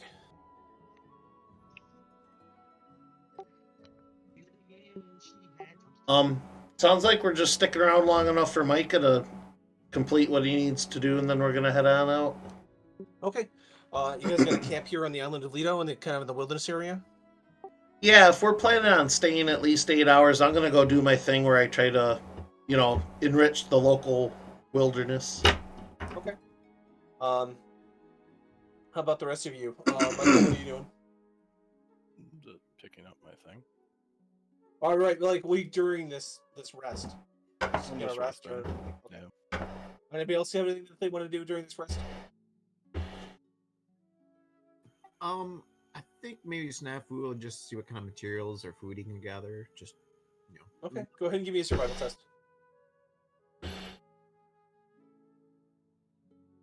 First step doing it's probably messing with the sun. 24. You are able to catch a couple of small,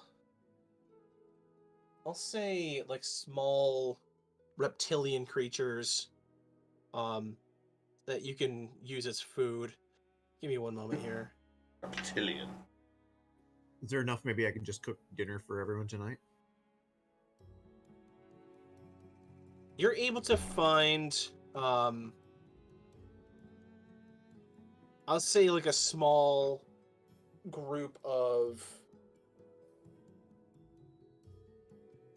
I'd say like a small group of reptiles, kind of like they kind of look like triceratops but without horns.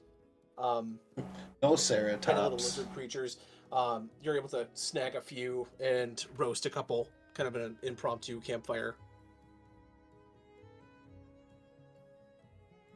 As you guys are kind of eating this meal, taking the time to rest, Jared, go ahead and no, you don't really have to roll for it. You're just gonna enrich the land. You kind of reinforce some of the trees here on the Isle of Lido, making it a little bit more like green. I'll say you add a couple of fruit trees, but it kind of taxes you. You're not able to pull too much energy or pour like channel too much energy into the plant to like make a whole grove of orange trees pop up. But I'll say like a couple at least. A couple of fruit trees are able to blossom due to your influence. But because you're kind of out in the middle of nowhere, not a lot of jungle around, Yeah. just a bit of forest, you're able to do what you can. Okay. Yeah. Can't do no more than what you bring. So Um, awesome. with that, I'll say with a nice meal that you guys eat. I'll go ahead and give you guys. You'll each get like a bit of inspiration. Let's say like kind of like a bardic inspiration. You'll get to add a d4 to some check that you make until you use it. From Snafu's cooking here. As you guys kind of wake up in the morning, you can tell that the town of South Ladopolis has sort of reinforced itself. The bridge is now up when you know it should be down. It seems that it's kind of like going into fortification mode right now. You can sense this like sort of sense of confusion as to like what the hell is happening right now. So as you try to like as you approach on the bridge, you find it like up, and as you like talk to the guard, he says, "The king, King Gron says we are not supposed to open the borders for anyone but other dwarves."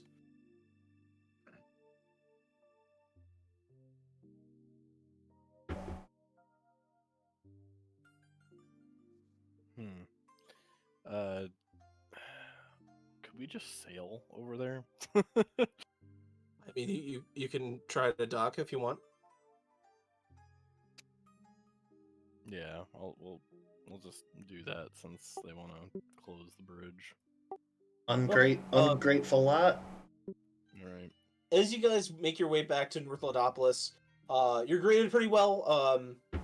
They say that it's nice to see that you're okay. You didn't come back yesterday. We were a little bit worried. But you get on your ship. They also say, anytime you want to dock here, feel free. We won't charge you any sort of docking fee, as a thanks for helping us out like you did. And with that, you're able to hop on your ship. It's been repaired by Baltus, and you can tell the parts where the giant rocks had hit it, and like parts of the rigging were destroyed. He has replaced those and repaired them with new lumber. And you can tell that your marauders are kind of getting restless. That you were gone for about a day. They weren't sure what happened, but they're glad to see you. As you set sail, like you pull the ship out and kind of pull it into the southern dock. As you kind of walk off that dock, they say, "We're not accepting outside trade today. There was an incident with the prince. We need to figure out if the town is in danger or not. You cannot dock with us today." I'll say, well, that's a good thing I'm not staying then. I'd already done trade a previous day, and I'm picking up my acquisition. Go ahead and give me a persuasion.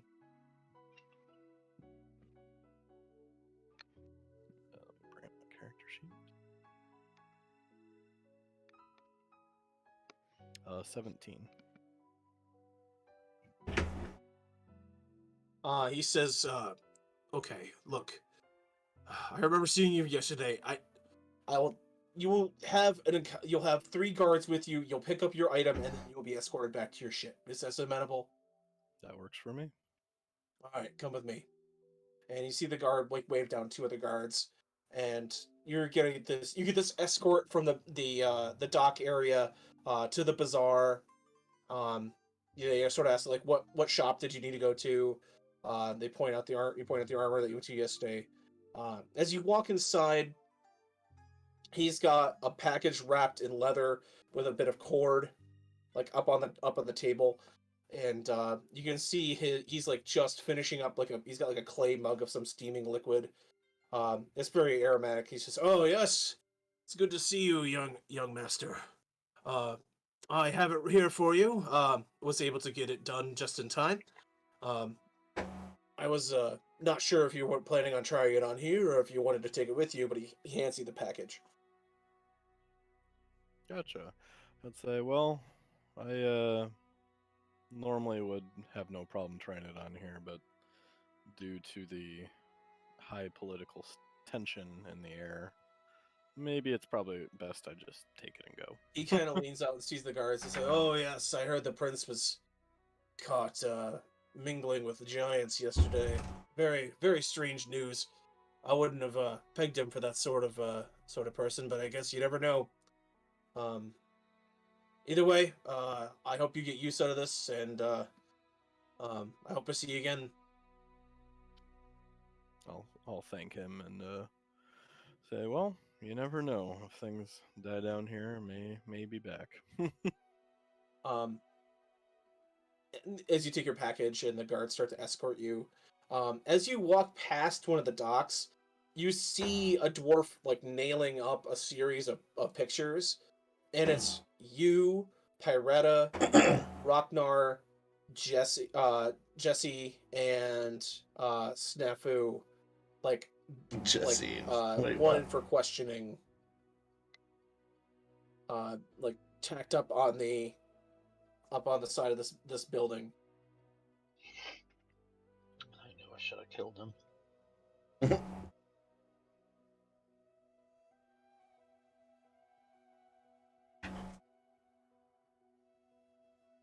Anything you want to do about that? Just want to keep your head down. I'll like fire out like a little eldritch blast to like destroy mine. I mean, like you're standing on the ship. You want to fire a blast from the ship. Sure. Jesus. All right, go ahead and give me an attack roll. Man the cannon. Oh no. We're gonna leave this town on a flaming ship, ain't we?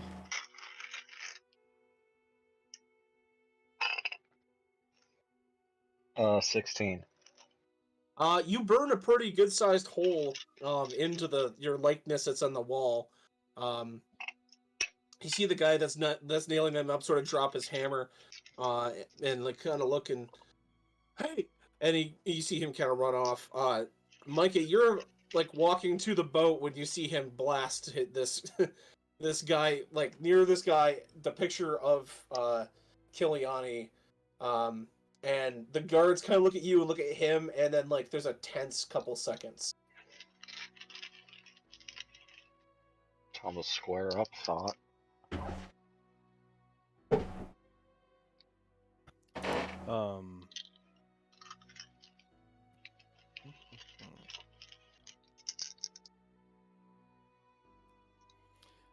I'll continue walking And I'll just say, like I said, I'm here for my acquisition, and that's it. And I'll continue walking. As you walk, okay. They say uh, just get out of here, just leave, and you walk up the gangplank to your ship and set out with your new package in tow. Yeet. So, your business in Lido having been accomplished, where would you like to go?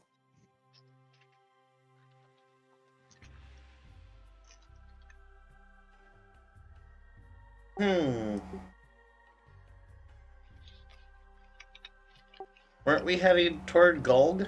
Oh, by the way, when you guys were in North Lidopolis, the leader there, Durin Hammerhand, did stop by. He said he heard the news. He wouldn't have figured the prince, you know, doing what he did. He did heard that he was helping, giants or whatever. But he was also cut down by his own guards. Because some of the guards from North Lidopolis were there too, and they saw what happened. He said, I would just stay out of the region for a while. But he did give you guys 100 gold pieces apiece. Oh, nice. Nice.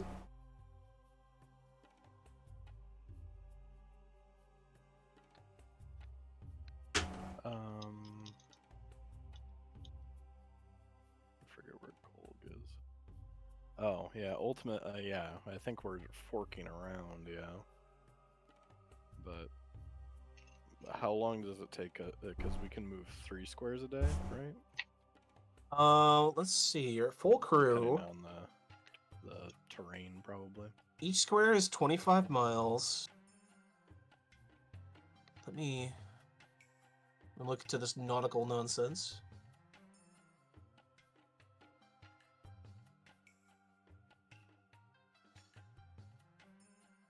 Because it's not technically water travel.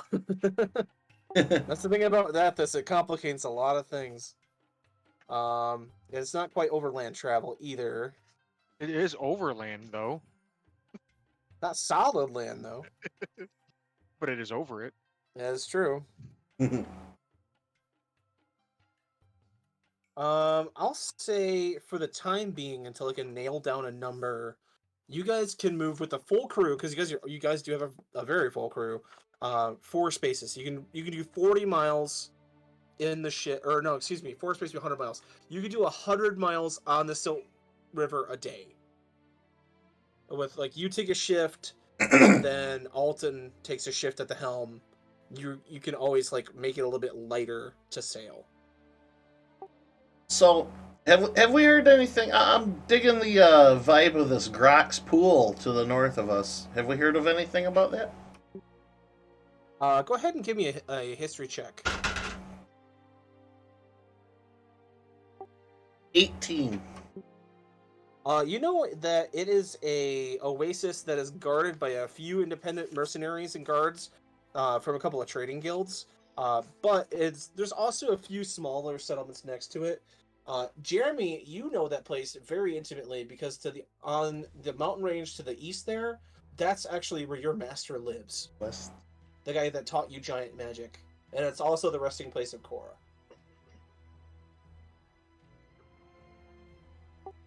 Beretta's all about maybe trying to go collect more water for the trip.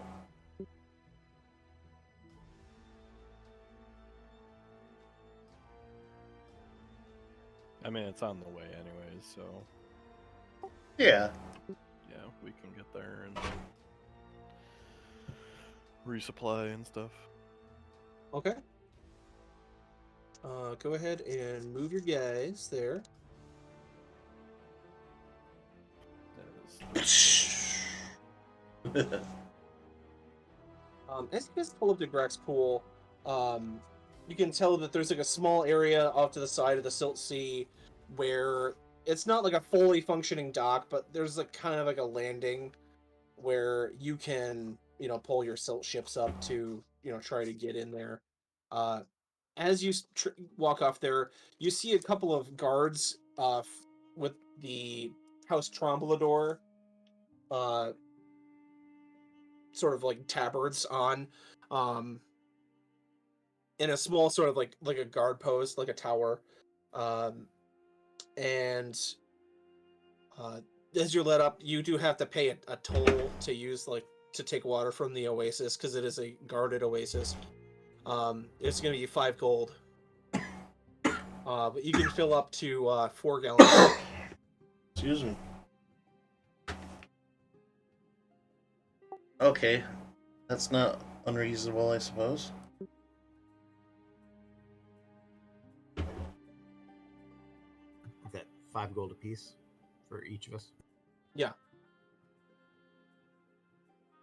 Oh, blew it.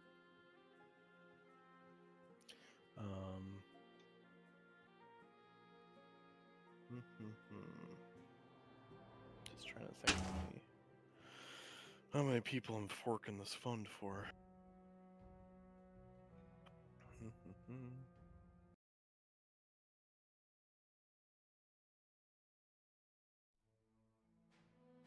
I mean, you also have a lot of water on board now.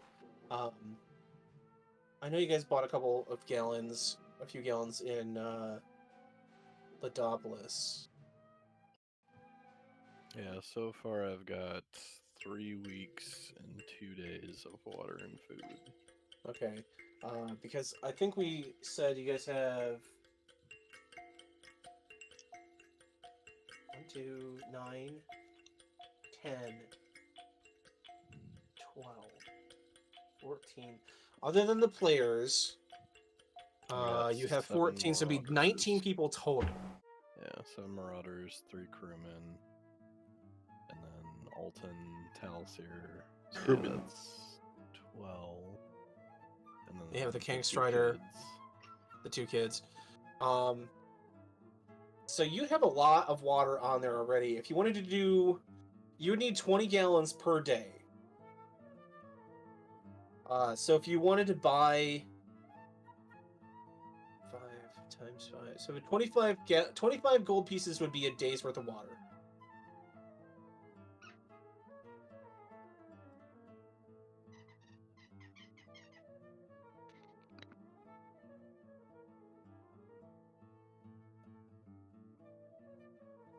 And we can buy up to how many? I mean, it's an oasis, so it's a nice big pool of water. Gotcha.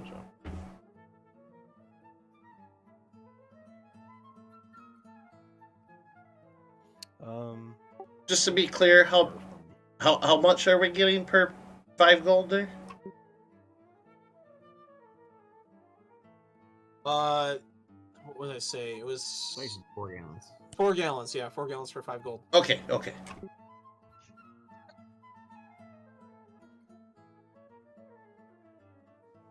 Yeah, I'll do it twice. I'll just tell anybody who has compatriots you are responsible for your own supplies.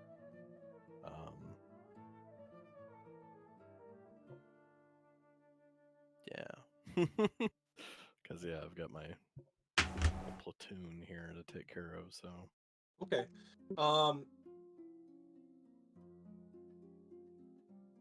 Alton is good. It's me. Talsir is good too. They said they have enough water for a while. They're fine. Okay. Alright, I'll make my purchases. I'm good. Okay. As you guys are making these sort of purchases, Jeremy, you just look to the west, and you're not very far from where Cora is, and it kind of gets under your skin a little bit. Rocknar smash. You know, there's a village. I'm gonna put a green mark right here. That's where the village of the 3 Kreen are that are tending her to her, and your master's sort of settlement is not too far from that either. Okay.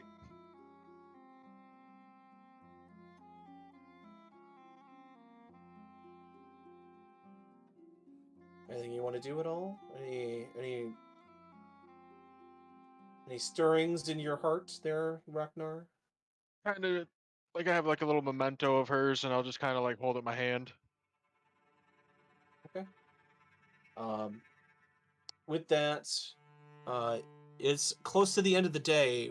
Do you guys want to camp out here near the Silt River, or do you want to stay at Grax Pool? Because I assume there's like no inn or anything, right? No, you can set up camp near the guard tower if you like, or there's that small landing of ships. You can just stay on the boat there if you like. Just post a guard. Yeah, we can do that. So how much gold is it going to be, John? How much did you buy? So I've got 7, 10, 12 people I'm shopping for here, so I guess 12 times 5. 60? 60? Yep. Yep. Okay. Okay. Yeah, you push 60. You put 60 coins into the hands of the trader, the mercenaries. They, you wheel up a barrel that you have on the ship, fill the barrel up. Well, about halfway, they can store 40 gallons. But yeah, and then just have the men take it back to the ship. What were the brother and the sister's name? Mozzie was the girl. Boltus was the young boy.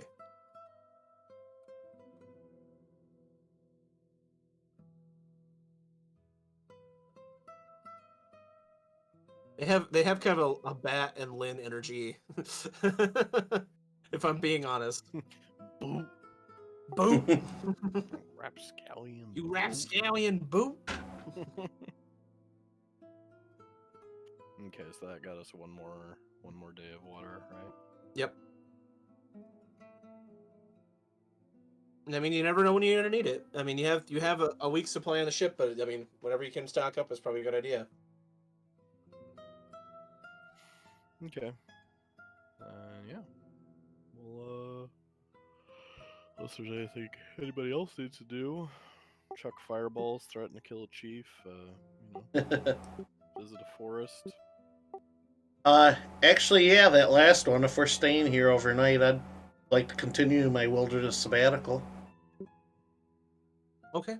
Go ahead and give me a first survival test, Jared. I'll see you guys are kind of on the boat, kind of pulled up. There's a small campfire that you guys have kind of built next to the ship, with some spare firewood that you have. The guards are kind of posted. I'd like to say ahead of time too. Whenever I do this, I always do so telling Snafu where I'm going to go. Like Okay. he's kind of my anchor to the group. Okay. So yeah, I'll go You off. inform Snafu of your plans, and Yeah, and then I'll kind of go sneak off somewhere private out in the wooded areas and do my thing. well, this is just flat, rocky, like wasteland. The oasis has got a couple trees, yeah, but it's kind of they've built defenses around it. Okay, so there's really nothing around it then? Not really. Okay, in that event, then I won't, because there's nothing really to grow, so... I'll see you just kind of do like a lap around like the surrounding areas. Just take like a walk. Still give me a survival test though. Survival test will be a 15. 15. As you walk around, it gets kind of cold, like really cold, and you're kind of huddling up in your cloak, and you pull your mask down.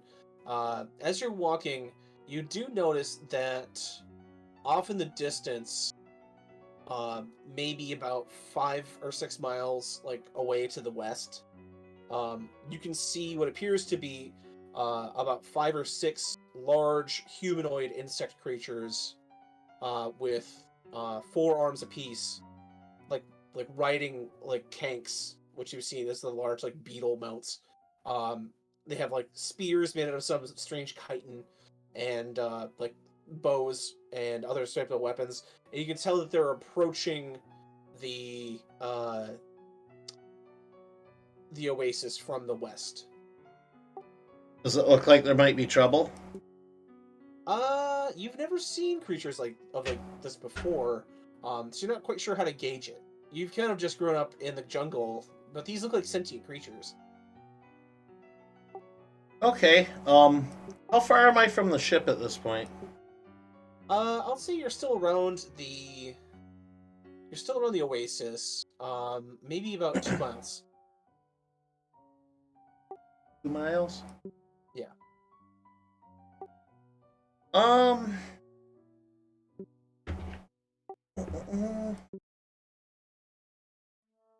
I'll go ahead and hide and sort of see what these things do.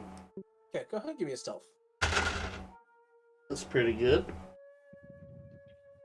19 for that one. Okay. All right. As the sort of strange caravan walks by, you can tell that they have a lot of empty jugs. They have about 4 or 5 empty, like large pots, kind of attached to the sides of this tank. And as they kind of walk by, nobody sees you, but you're able to see that these creatures must have some sort of night vision, because they have this sort of strange glint in their eyes as they walk past. Let me pull up something real quick. Sorry. Skinky. Don't need this open anymore.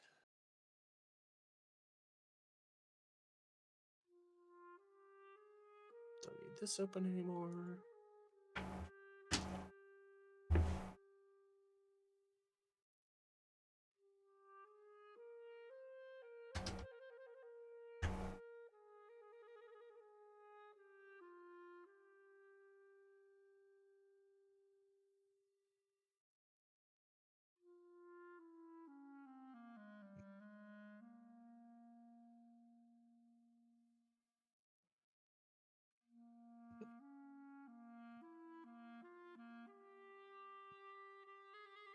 As you're sort of like crouched there,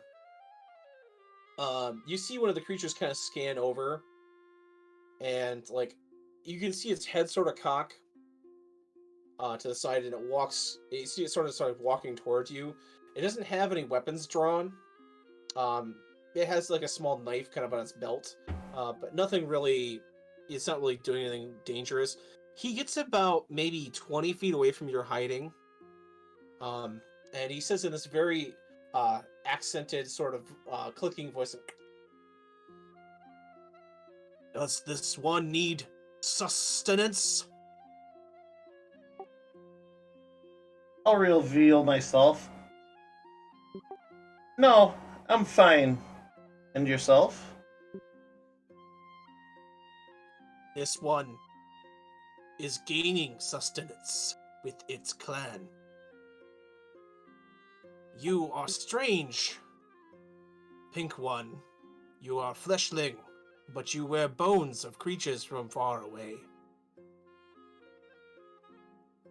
What brings you this way? Traveling with friends. Seeking information. I do not wish you no harm. He says, travel back with us if you wish. There are predators that will find and eat you if you are not protected. Will you stay here long? Only night. We'll leave when sun rises.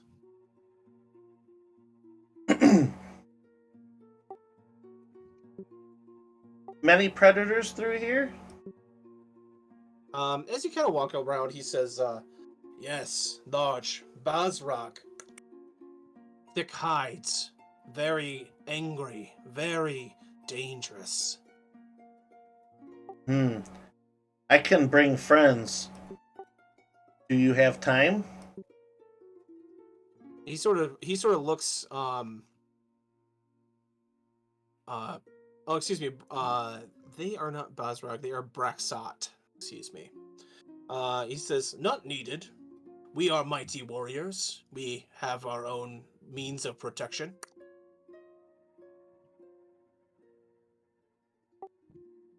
Still, my friend's powerful. We would be unstoppable with them with us. He sort of shrugs and says, "We not have to travel far." Where to? Meet you again soon? He points to the mountains behind. He says, "Small grove, big trees, much sustenance, but not much water. That's why we must come to Oasis." Maybe we can help. I will come at what time is it right now, John? It is about 10 o'clock at night. It's late at night. I will come at rising of sun. Is that all right? He shrugs and says, "If it pleases this one, you can meet clan." Very good. Would very much like to do so. I will see you then, over there. He nods. It just without saying goodbye, it just walks away. I'll do the same. I'll hustle back to the boat. This seems important. As you run back, you can see the three Kreen are kind of in the process of dealing for their for their water. They don't have much coin, but you can see that they're trading these sort of hides of creatures, and various other bits of like actual trade goods. And apparently the bartering process goes by as you're walking by, and you're able to walk back to the ship. Okay. Yeah, I'll head back to the ship, and whoever's there, I guess I'll fill in. These creatures could give us valuable information about some predators that might jump us up ahead on our path. They do not seem hostile, so maybe we can deal with them too.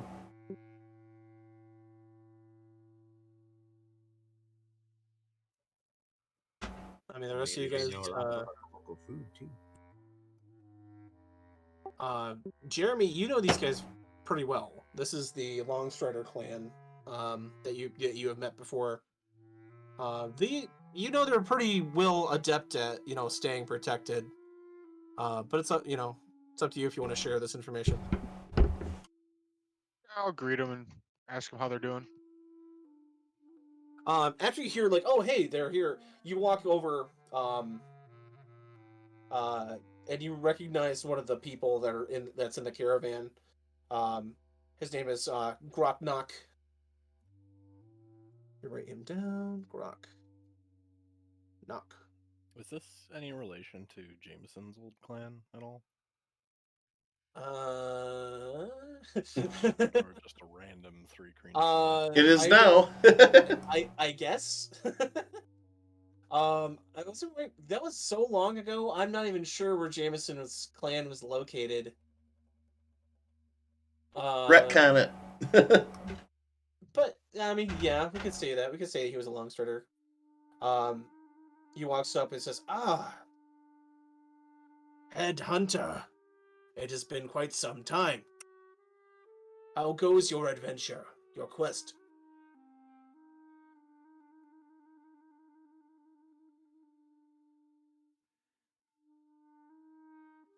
That's you, Jeremy.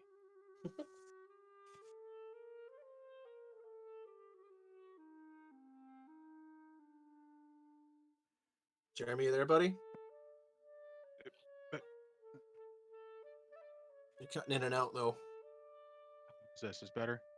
Yeah, All right. Sorry, I lost you guys. that's okay. What was it? He's Groknak asks. He calls you Headhunter, and he asks how your quest is going. It's been some time since he's seen you. Must have changed over the years, but Got a life body. goes on. He says, he looks over to the boat and it's like, "Do you have new clutch mates? Do you have a clan now?" I do. We're still the Kank Striders and trying to help the world mend. Yes, good. That is a good glow. We still protect the. Oh God, what's their? uh, if you're a headhunter, what would Cora be? Oh God, I don't She's even know. a head Fuck huntress. Hey. I was thinking like like muscled one, but um, let's say Blade Dancer. That'll be like her clan name for them. Uh, we still have Blade Dancer still sleeps within the sap of our tree. She awaits for your quest to come to an end. I'm trying my hardest to complete my task. It is a noble one, headhunter. We hear speak of strange work to south in Seelik. If you get chance, maybe have information for you. Be sure to stop by. With that, he sort of claps you on the shoulder. It's like, good to see you. Keep your new clan safe. And be careful. Red Fang still leads clans about these parts. I know he enemy of you. He caused you much trouble. Beast Giant's dead. You see to that. But he have new clan now. Many flock to him. He's strong. You remember that Red Fang is a wolf-headed beast giant that was essentially the cause of uh, your accident with Cora. But you dropped a mountain on him, so you were fighting on a rock, like in a rocky area. You did your one of your giant like thunder strike powers, and basically dumped a rock slide on him. But part of that rock slide hit Cora too. But you know that he is definitely either dead or extremely fucked up. So just a little bit surprising to hear that Red Fang is still kicking around somewhere.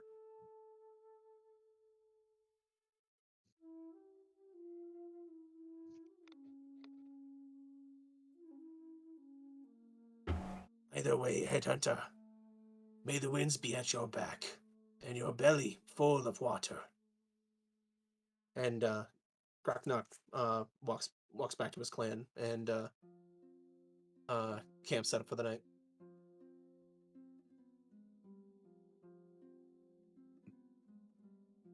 As the night kind of moves on for the rest of you,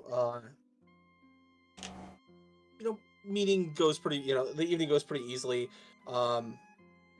Nothing really happens during the night of worth of merit. You do see some creatures out on the silts, but nothing that's going to bother you really. The morning comes. You guys go ahead and take one of the meals from your, you feed your crew. They get their water, and you can set off again for the new day. Hooray! A question on the whole food water thing is that Yes. are we marking off individually, or are we going? If you have followers, you're gonna have to mark them off, or somebody's gonna have to be like kind of a banker for the party food and the party water. Otherwise, you have to consume a pound of food and a gallon of water every day. Right. Well, I just personal. are we? Is Micah the only one marking things down from the supplies, or That should be a party question. Who is going to be your banker for food and water? So far, I've been just keeping track of my own, so Yeah. I'll admit that much. Yeah, I've kind of just. I mean, I've had supplies on the ship, but and of course, if we're out and about, yeah, I'm keeping track of the ship supplies. So, like, if anyone's using that, all need to know. But other than that, it's kind of expected that if you're going to use the ship supplies, you help resupply the ship. Yeah, that's fair. Okay.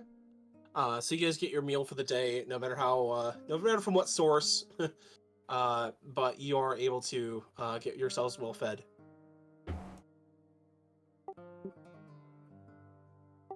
All right. Right.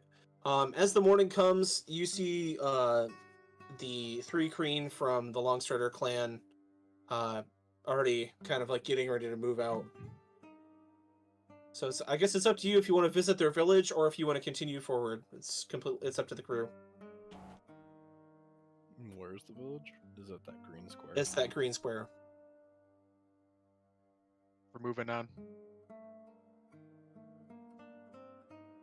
Jeremy wants to move on. Okay. I'll follow Jeremy.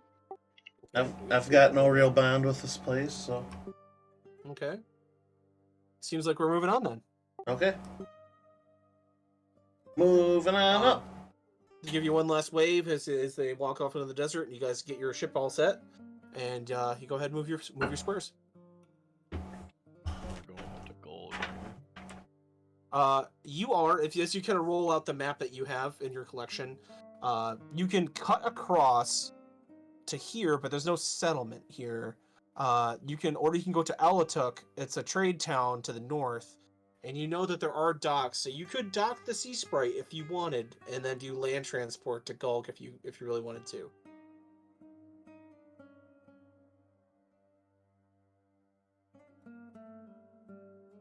How long would it take by land to get to Gulg from there?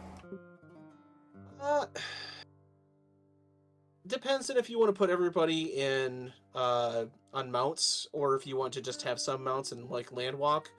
On land, you could probably make about 3 squares a day.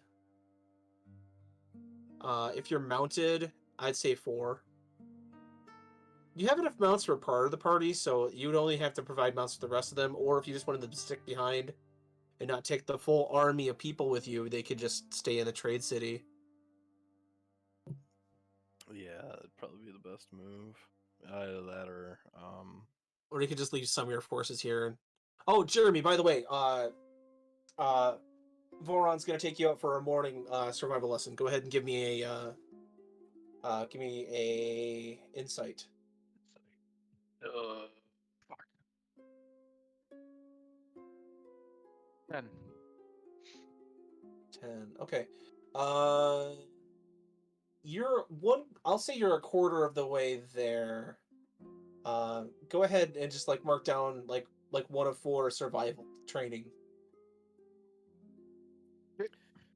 So you said we do have some mounts here, right? Yep, you have 5 Crawdlu with you. They're essentially like if you take an like a chocobo, but you make it kind of like a velociraptor and a chocobo together. That's kind of what a Crawdlu looks like. Gotcha. Beretta says, as long as I can get a rest afterward, do not worry about me. Oh, and even with the party, there's there's 5 of us. Yeah. So you have an extra one if you want to bring a follower or something.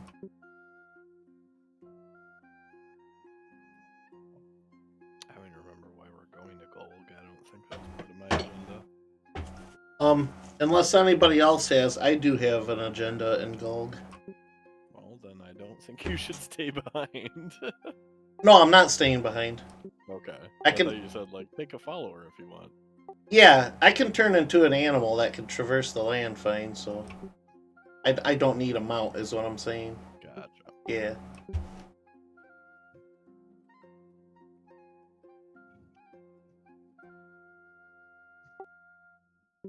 Unless anybody has any objections to going there. And is Gulg a settlement? Or Gulg is a city-state. It is run by Leila Alipue. You have been there before. It's essentially a jungle city. If I had to make like a comparison, it's sort of like not in the high-tech like spaceship cloaking device manner, but it's sort of Wakanda. Okay. Strong. Think Wakanda. Peretta mentions what she learned before. Apparently, there's a conflict involving a great spirit.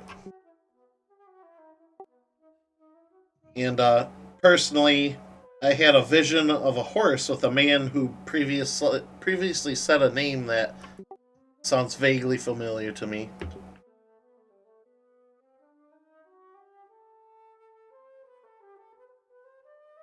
Um, I.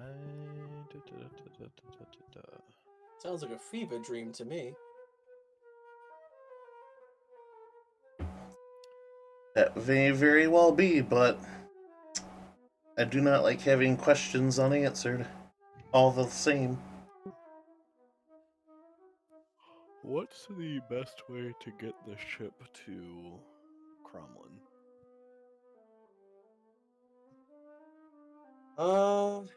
There is not a lot of silt between here and Cromlin. Mm-hmm. You'd have Oh, to right, right. essentially get the boat. You could, because it's on wheels. Mm-hmm. If you wanted to get the boat towed, they could maybe hitch it to like a McKilliot if there's one going through the area, and it can be pulled. Because it'd be really rough sailing trying to take it over actual land. The wheels aren't really built for that. Mm-hmm. But I mean, if you wanted to try to hire maybe some pack animals to pull it, you could do that. And get it to go over land, you're saying? Yeah, it just wouldn't be like an effective form of transport. It would essentially become like a massive, like wagon. You'd have to get a lot of, like, I'd say at least like 5 or 6 kanks to pull it. And what's usually the going price for a kank? I'll say it's probably going to be about the same price as like a workhorse or like a warhorse in the guide here. Let me take a look.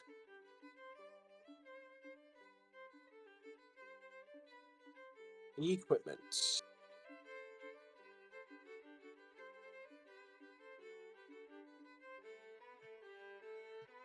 Now, prices tend to vary from place to place, based on availability. But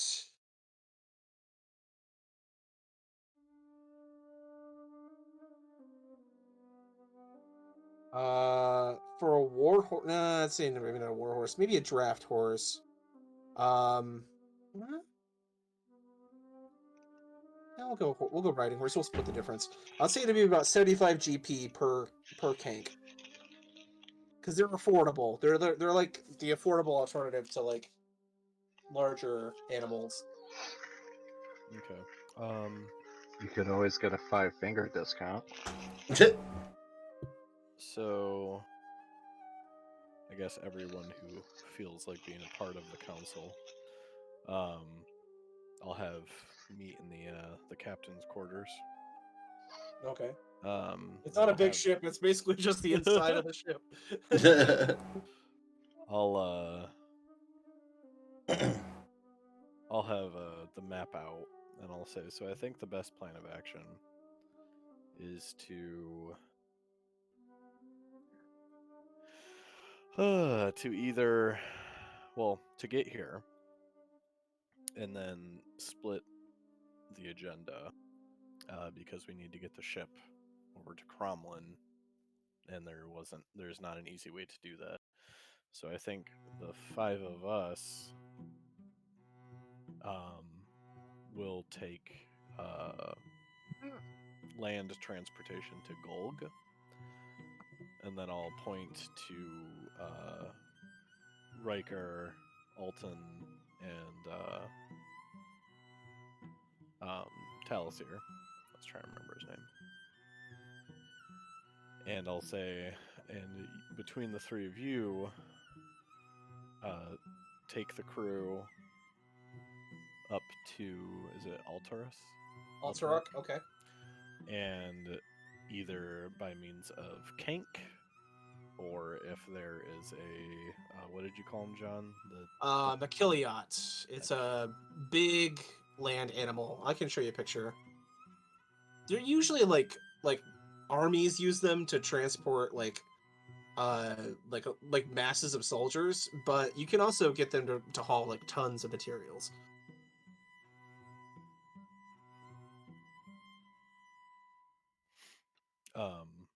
But yes, either procure enough kanks or a Kiliot to transport the ship to Golg. By the time you get there, we should have our business wrapped up. Hopefully, if all goes according to plan. Okay, so I'm gonna drop an image in the chat.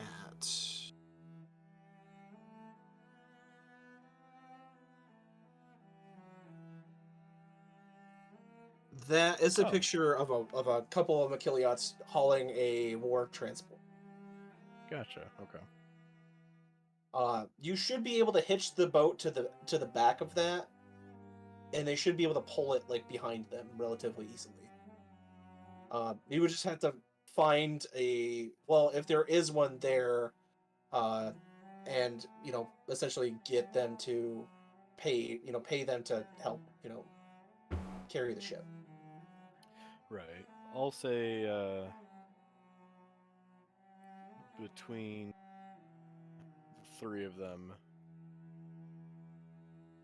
I trust Telesir and Alton to be able to persuade and procure means of transportation for the ship. Between the two of them, Riker is essentially captain of the boat while I'm gone. Okay. You see Talisir's like smile like spread from ear to ear, and Alton kind of just face palms. Talisir says, "I would love to procure a deal of this manner. That's, I am a wonderful bargain. I have so much experience in tradecraft and negotiation. I would love to show you my abilities in this field, my friend. Now, what's my budget?"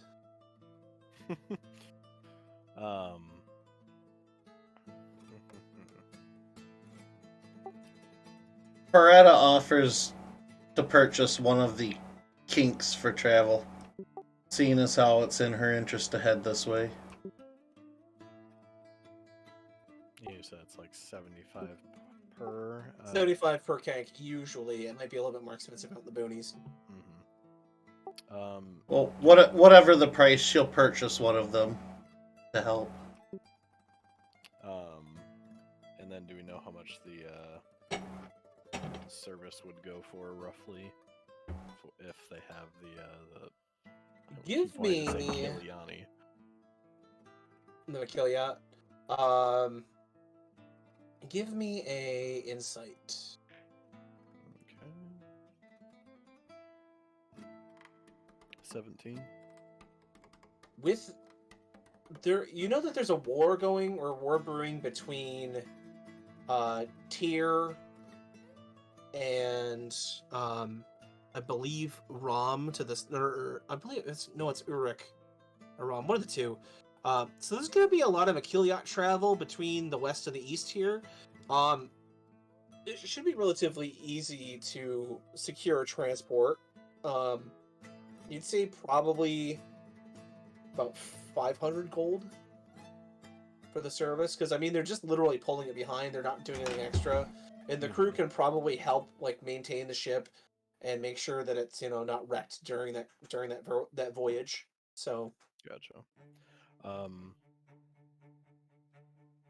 see here. it might be a little bit cheaper to do the kink route, but they would have to protect the ship as well. Right.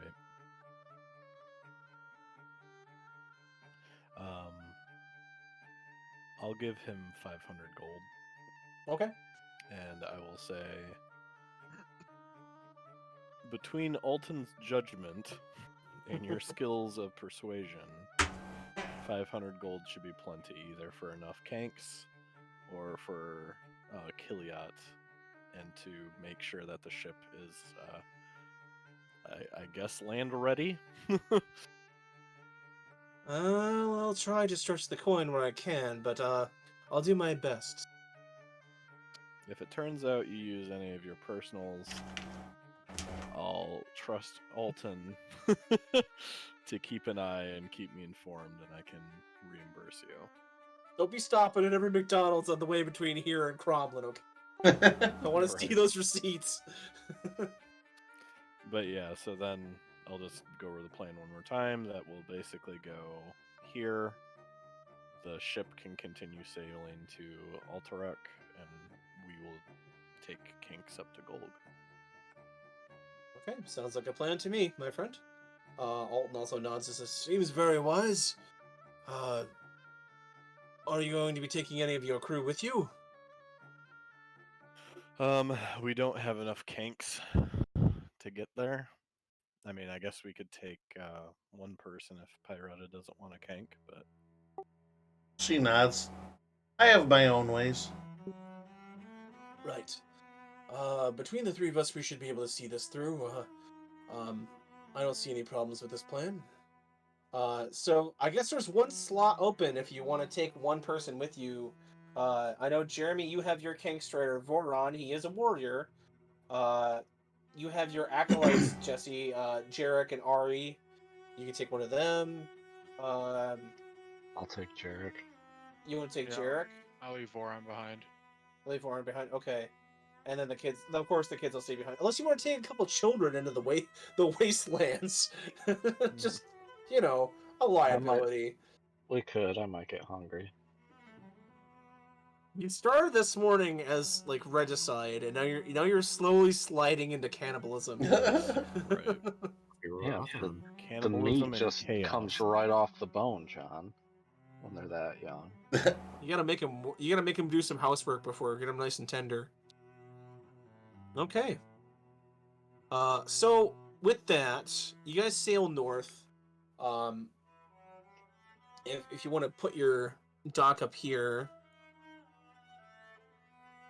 as you kind of sail around that central island, you're able to see sort of what they're talking about. You see the ruins of an old carved primitive sort of fort on that island, and that Jeremy, that you've been there. That's where the giants used to live in this area on that large island. But that's like long since abandoned. So as you're sailing past that, you reach the shore, the opposite side of the river, the Silk River, and your Crodlu are unloaded. Jarek kind of goes, embraces Ari, says, "Stay strong. Well, I'll be back when I can, and I'll make sure the master is safe." And she sort of nods, and I'll do my best to keep the ship safe as well. And your supplies are unloaded. You take how much food and water?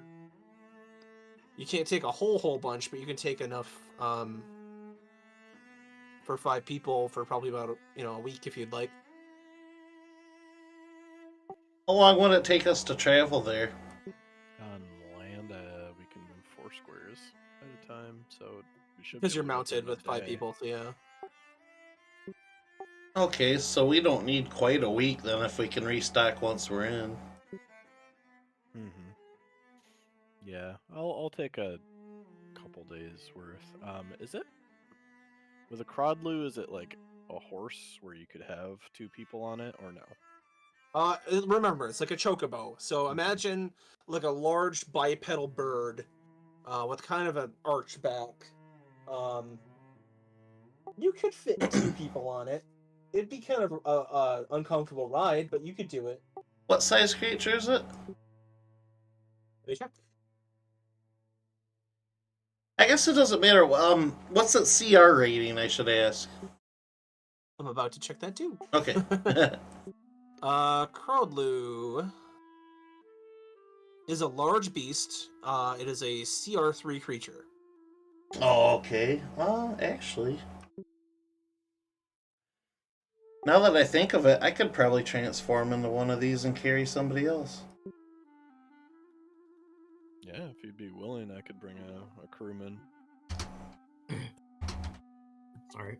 Let's not forget I'm a small creature, so Mm-hmm. much space. There you You go. just need to boost your seat. Though, if I could, I'm actually kind of low on food. I only got 1 pound of meat left, or 1 pound of food left. If I could, You need some from the ship. yeah, maybe one or 2 pounds. I could probably scrounge. You know, I got some survival stuff too. I can try and find on the way, See, just in case. That's fine. this is the part of Dark Sun I like, is the having to plan around for trips. It's not just like, oh, we'll hit all the taverns between here and there. Like, no, bitch. There are no taverns between here and there. You gotta find that food, you gotta bring that food. So, looks like you guys have a crowd loose spare, because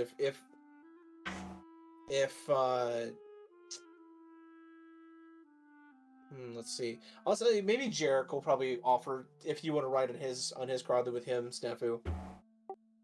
Okay, my max CR is 1 on a transformation, so I can't go into one of those, but is there some sort of creature I could at least carry, maybe Snafu at least? Let's see. Yeah, You could make a smaller, more bird-like creature called an Erdlu. It's like a cousin to them. Erdlus are flightless, featherless birds covered with flaky gray-red scales. They weigh as much as 200 pounds and stand up to 7 feet tall. They have powerful, lanky legs and four-toed feet with claws. They can run at great speeds over short distances. They have a CR of 1/4. They're medium-sized beasts with speed of 50.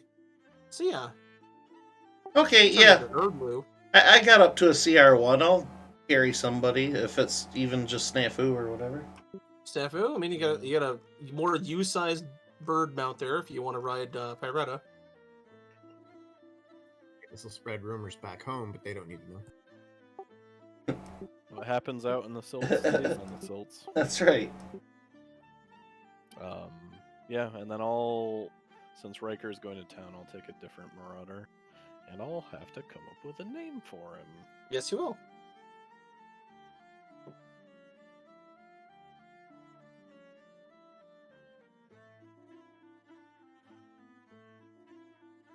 So while we're thinking up names and whatnot, just to Names make sure for we have what? everything straight, Giants. Jesse, you have a mount. I Do you have enough food? Do you want to like food and water? I gave you a couple days. Minor. That's how much I was taking for myself, so I just gave you a couple days too. How much do I need? It's up to you. It's probably like from your estimation, looking on the map, probably like a 2 to 3 day ride, Alright. depending so, on if shit gets hairy or not. So probably need like 4 days to be safe. Okay.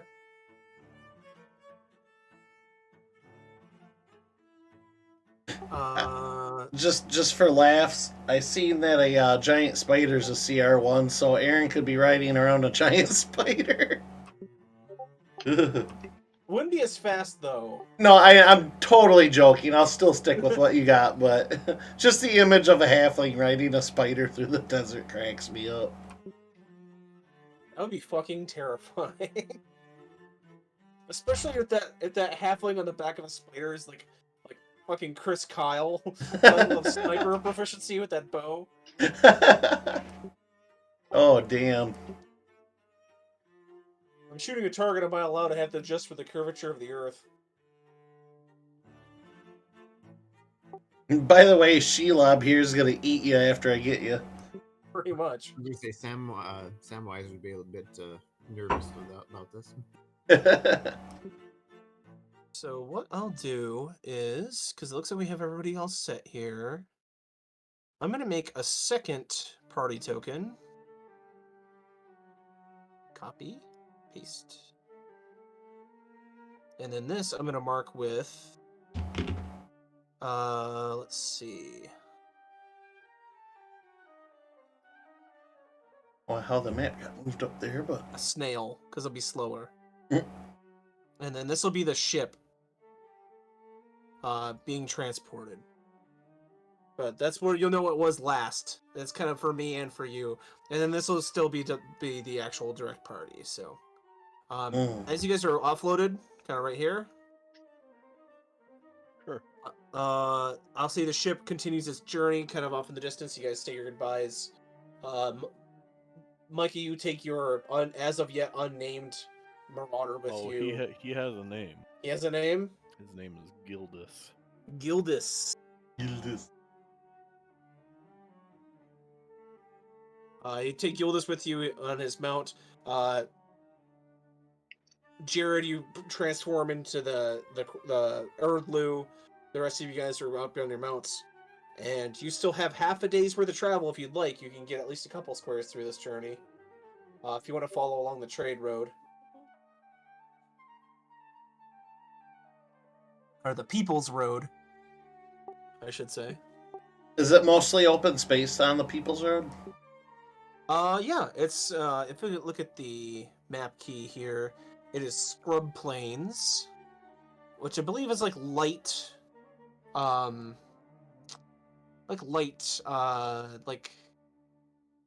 not like a forest, not like a grassland, but like kind of like weedy, patchy grasses and like I don't know. It's hard to describe. But it's not like a forest or anything, but it is like a grassy type of area. Okay. Or a prairie. Prairie. That is a good name for it. There you go.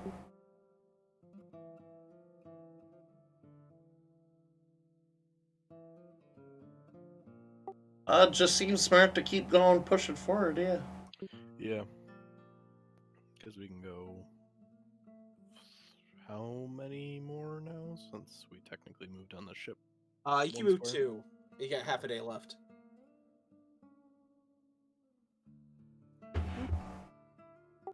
Yeet. So in the chat, this is a picture of a real life like scrub plane.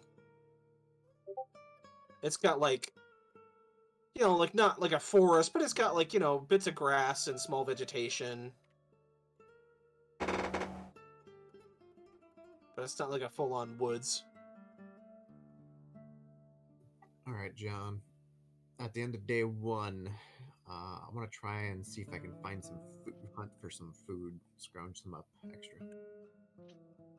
Okay. Go ahead and give me a survival checks.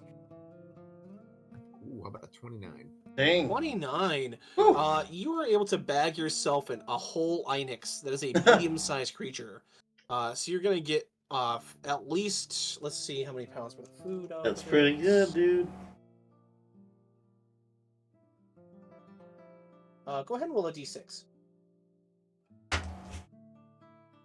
Oh, it's only a 2. You're at least able to get 5 pounds of worth of food out of the Inex.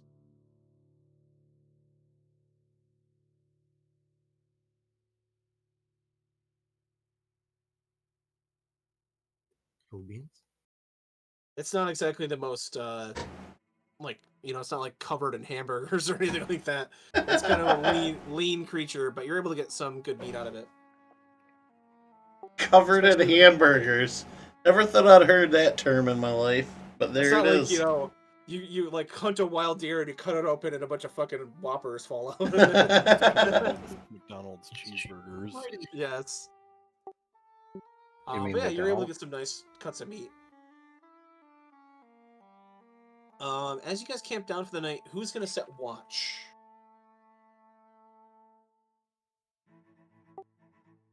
I'm gonna leave this up to you guys since I helped drive the boat. I'm pretty well listed. I'll go ahead and take watch. Okay. Actually, we're gonna do it- give at least 1 pound back to Micah. Like, all right, I got some extra food. Here's 1 pound. I'm gonna give you. If I find some more tomorrow, we'll see how it pans out. Sounds good.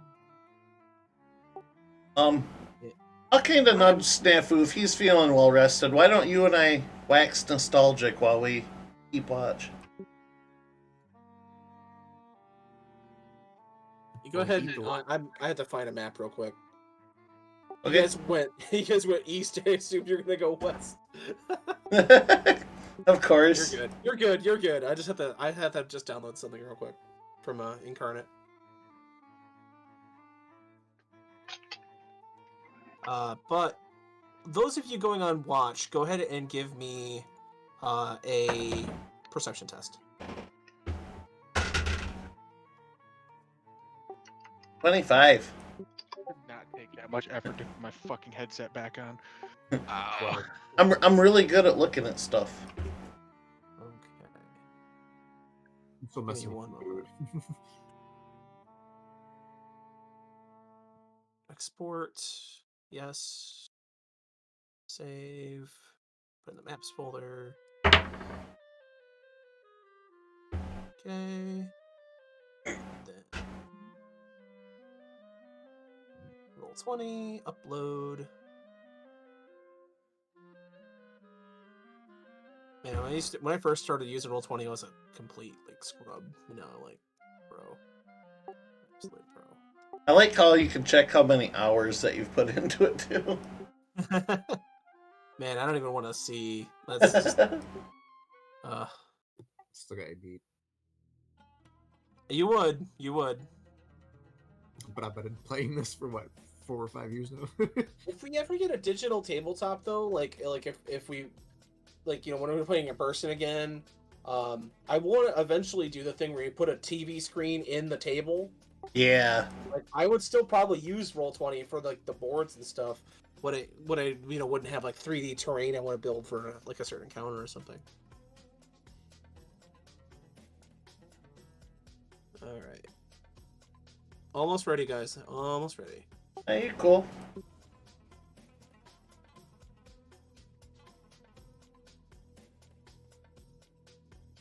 $282 hours for Mr. Agent Junk. Dang. GM of 5 games. Yeah. Well, 3 of them are ones I haven't started yet. I have Odyssey of the Dragon Lords. That was that Greek style adventure I wanted to do. I don't know. One of them is also the one that we were playing with that Shadows over Innistrad campaign. Right. I'd like to get back to that at some point. I'd like to do like a 1 month. And then I horror go game. And then I go to Aaron's profile. He's more decorated than an army major here with 739 hours on Roll20. Jeez, Minor. Woo! We've also been a member since May 24th of 2016, so yeah. Yep, that's what it says. Yep. And 0 forum posts, you leech. We're all lurkers. I didn't right. even know there was a forum for Roll20, to be honest. To be honest, I didn't either. All right, so I had to adjust something here real quick, but it's your little trail here that you're on.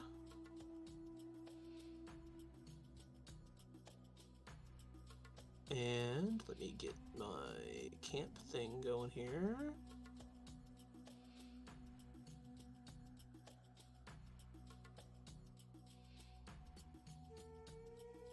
You guys just kind of pull off to the side and set up a small camp off of the trail.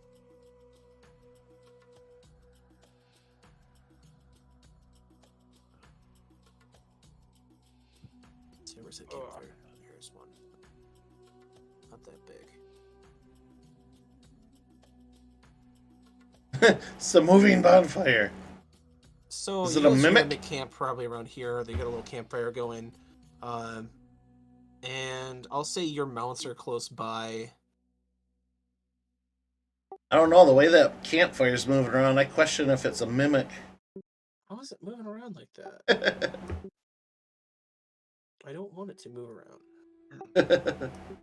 There. Okay. Is it staying still for you guys? It is now. It's kind of off in Okay. the corner, yeah. Okay, that's weird. All right. If you guys want to put your characters around this campfire here.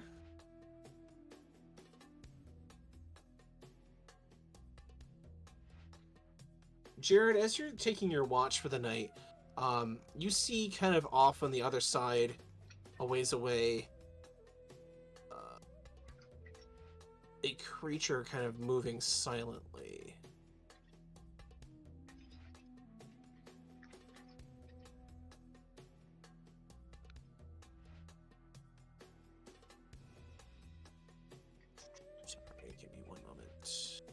Yeah.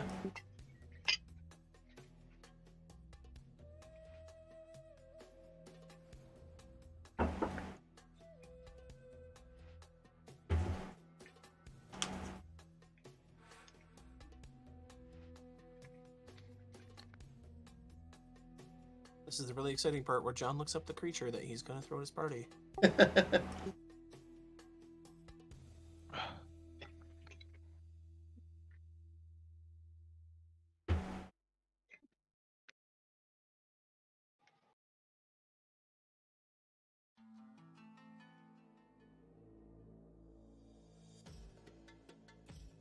You see what appears to be a large rock moving, like move forward. It appears to be like a boulder, but it trembles. And it is about here. It's not Tokens. just a boulder. It's It's a rock.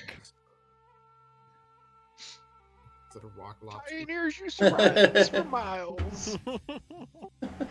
And Couldn't as make it that sort of joke shifts, anytime I could. it's kind of like a hermit crab. It's wearing this sort of boulder as like a fake back. And you're able to look underneath as it sort of scuttles along, and it points out this sort of insectoid looking head. I will post a picture in the chat. Okay.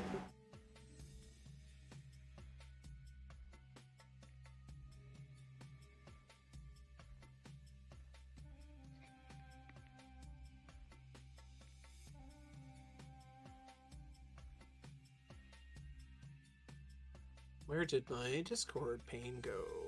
There it is. So you're still on? It's got these three sort of feelers that kind of like look like feathers that they kind of poke out. And the creature, kind of trying to make itself look like a rock, is getting closer and closer as it kind of has this turtle-like head. It's able to kind of pull itself into its shell a little bit. You sent that to me, John. Oh, Which I sorry. appreciate, but Hey, only the best, only the best. The best. The best. The Wrong best. chat. There we go. There we go. yeah, that thing's terrifying though. It's cute. A little bit. That is what you see across the way, kind of slowly stalking toward the campfire. What is this, John? You said away or toward? Toward. Okay. It's a dark night. It's like yours is the only light kind of around for a long distance, and this creature is suddenly slowly inching forward. So All right. let me put.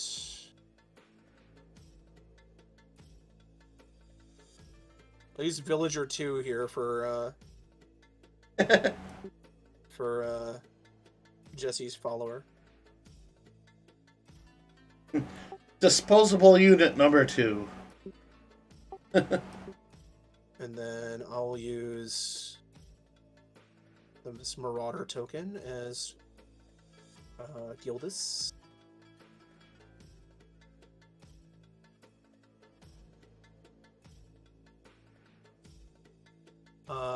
Jeremy, if you want to put your token down.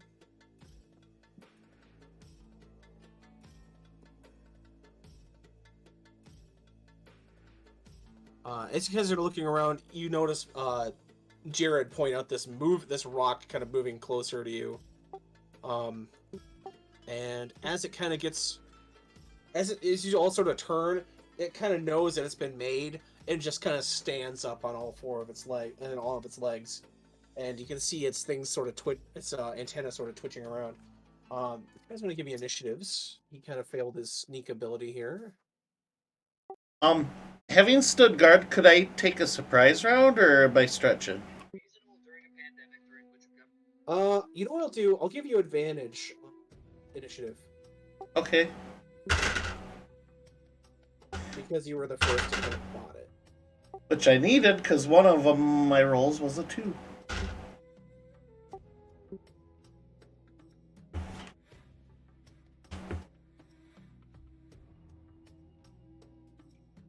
But Minor, you want to know what that thing was? Go ahead and give me a nature check.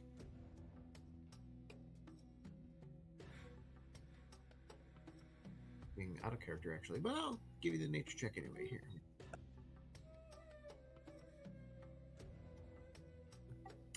Just a flat 10. You know this creature is called a Gaj, G-A-J.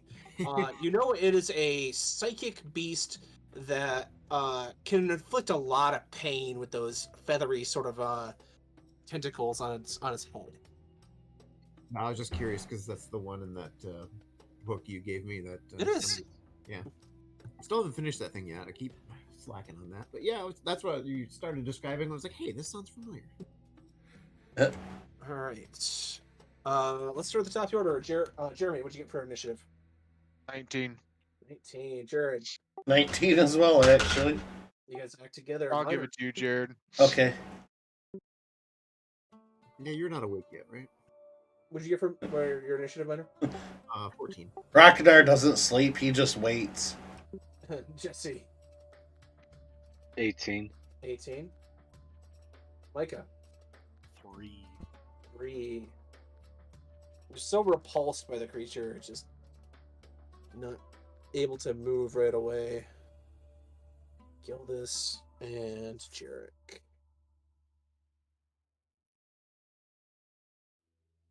Gildas. You got 13. Jarek. 15. Alright, let me roll something real quick.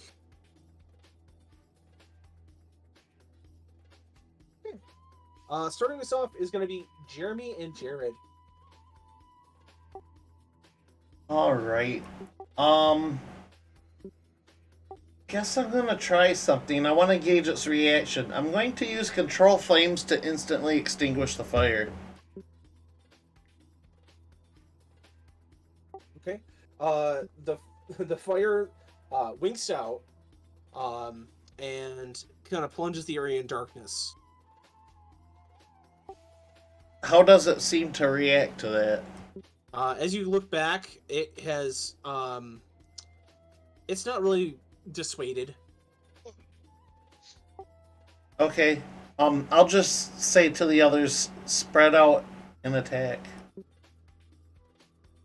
Okay. Now you did extinguish the only source of light. So if one of you would like to relight that, that's cool. Because unless you have dark vision or some sort of deal, you're going to be attacking at disadvantage. I mean, is this thing even hostile towards us or what? Or is it just like fucking walking through? You don't know.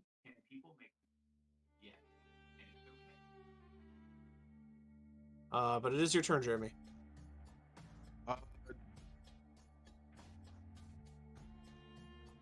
I'm gonna like walk over here by these trees and just kind of chill out and see what it does. Okay. You make your way through the shrub, kind of ducking down, waiting to see what this thing does. Jesse, it is your turn.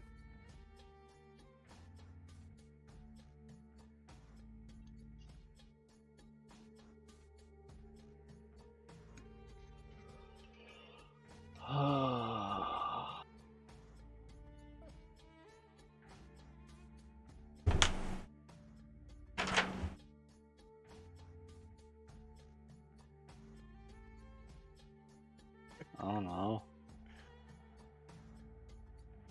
It's not doing anything yet, right? No, but it was kind of stalking towards you guys in the night. I'm just saying, it's up to you what you want to do. I'll fire some Eldritch Blasts, but I'll like intentionally like miss like in front of it just to see Okay. what it does. Okay. Go ahead and roll attacks for me.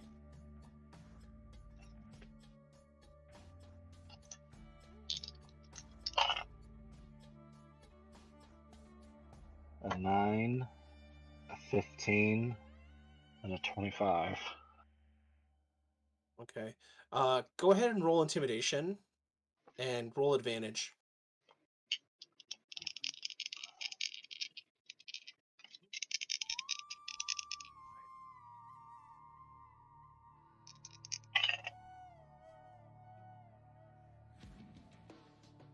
15.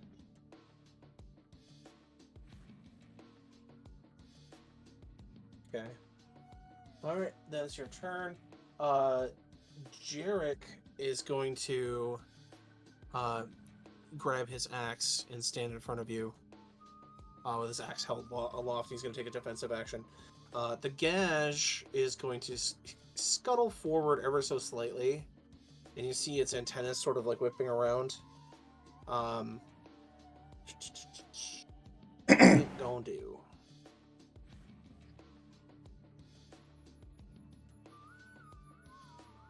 It'll do that.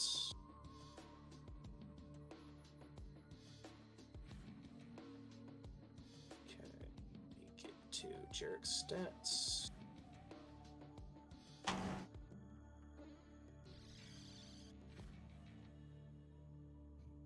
He's a berserker. There goes Jarek. He's a berserker. He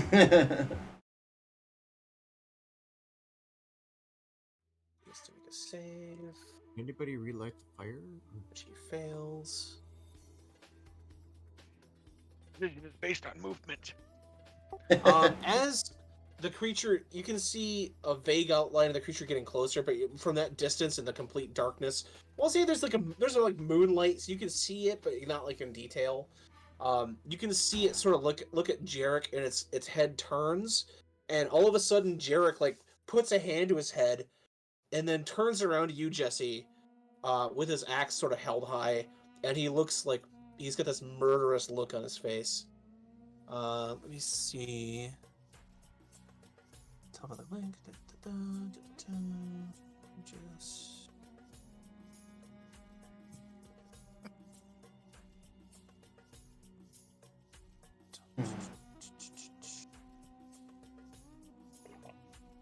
It doesn't say when he acts, so I'm going to assume that Jarek acts on his initiative roll. So, okay.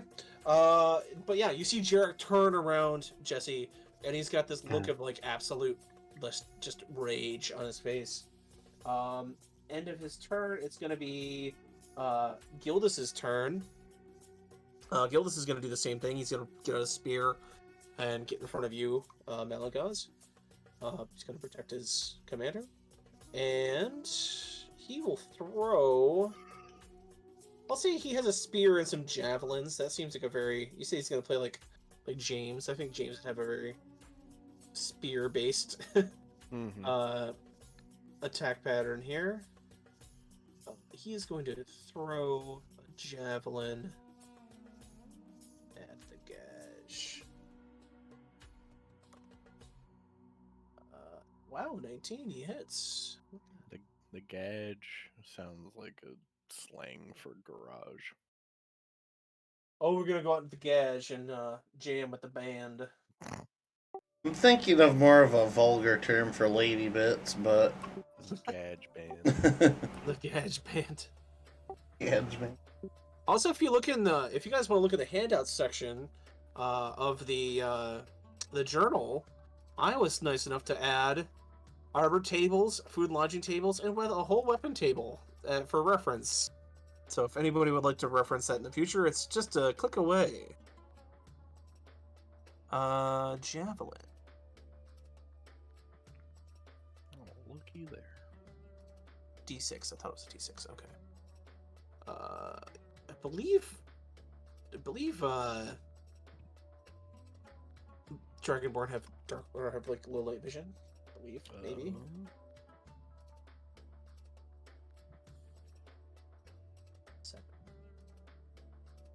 I believe they did in 4th. I'll don't double check. think they do in 5th though. Because that makes a difference. Because this would be at a disadvantage. Dragon. Wow, opened right to it. How about that? Yeah, they don't. Holy crap. Okay, I'm gonna roll one more time. Take the lower.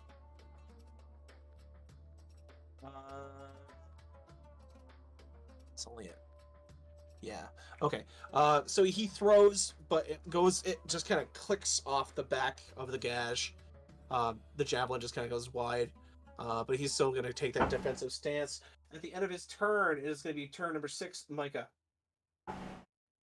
I'm sorry. I skipped Minor, and then Micah. I was gonna say I rolled a 14. Everyone rolled No, you're higher. good. You're good. You're good.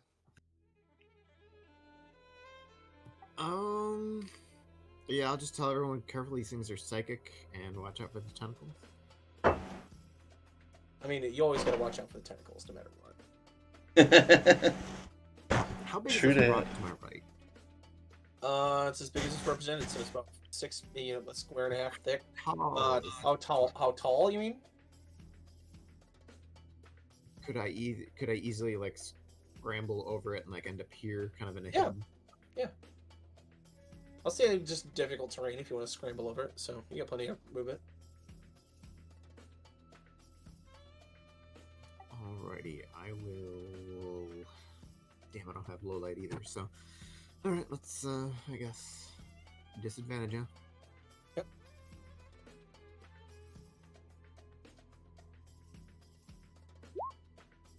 How about an 11? Wow. Okay. 11 is a miss, but that's impressive. Okay, 2 11s. All right. Second shot. 18. 18 is a hit. 19 piercing damage. Nice. Very good. I will stealth as. Excuse me, as a bonus action Okay. behind this rock. That's a 28 right there. Yeah. All right. Nice. Then it is going to be after you. Then it is going to be Micah. Okay.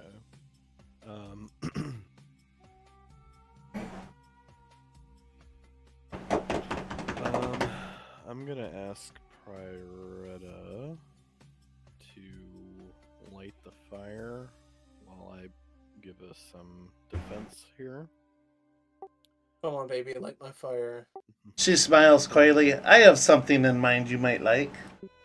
Couldn't get much higher.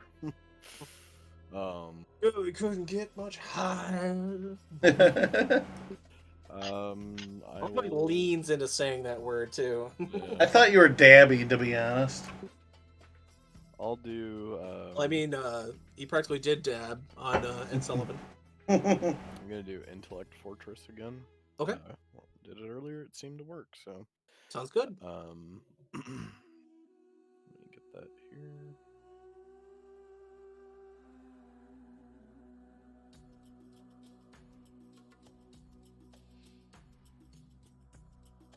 Give me fuel, give me fire, give me dabba dabba za. Give me fuel, give me fire, give me dabba dabba za. And you've been banned. No, we just don't get advertising revenue. That's all. Yeah, exactly. Just all those commercials we do. Joke's on them, I'm not even affiliate yet. Alright, and that is my turn. Sorry, Twitch. Being poor is my defense. So you raise up this shield of psychic energy. Does it allow people in that to redo saves, or is that just defense against damage? They have advantage on saving throws. Okay, so at the end of Jarek's next turn. No. Oh, okay then. Yeah, not sure. Yeah. Okay. But they do have resistance to psychic damage, though. Jeremy and Jared.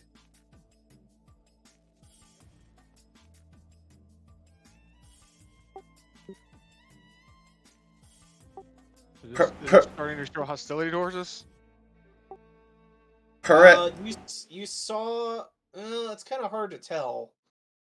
You did just see Jarek like the Gage look at Jarek, and then Jarek whirl around and look at Jesse with his axe like kind of held like he's ready to hit him.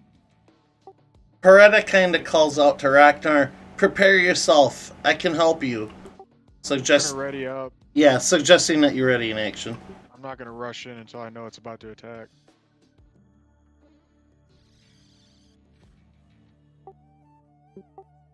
Okay. All right. Yeah, it's your go, Jared. Okay. I'm going to cast Flaming Sphere Okay. I will originate it. We're right in front of Ragnar, but I'm gonna send it crashing straight toward it. So it will have to make a dexterity saving throw. I'm gonna cast it as a 4th level spell, though. Okay. So let's make a dex save. It's a DC? That'll be the 17. 14. Okay, he missed. Okay, 2d6 on a base and 1d, so 4d6 fire damage coming its way. Okay. 3, 4, 5, 7, 11. 17 fire damage. Okay. The sphere will stop moving this turn, and It's bloodied.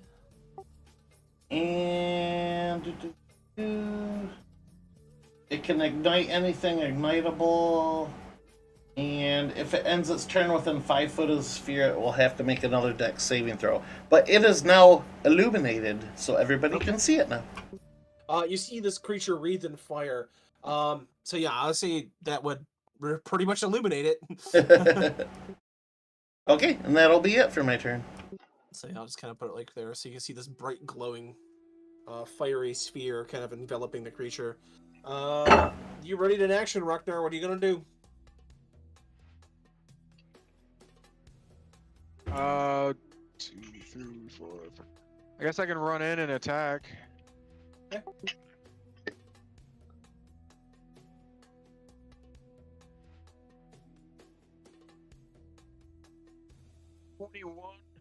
Sorry, 22 hit. 22 to hit. That's a hit. 10, 13. 13 plus 22 plus 15. 37 damage. Is your weapon metal? Yes. It is. It is metal. Yes. All right, sweet.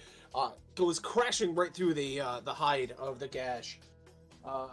It takes full damage and it is hurting bad. All right. At the end of your turn, Jesse. Well, Jarek's probably still giving me the stink eye. You can see he's got his eyes are sort of hazed over this sort of purple aura. You can see he's obviously being ensorcelled by something. Ensorcelled. Well, I'm gonna cast Hold Person on him. Nice. Whole person. Okay.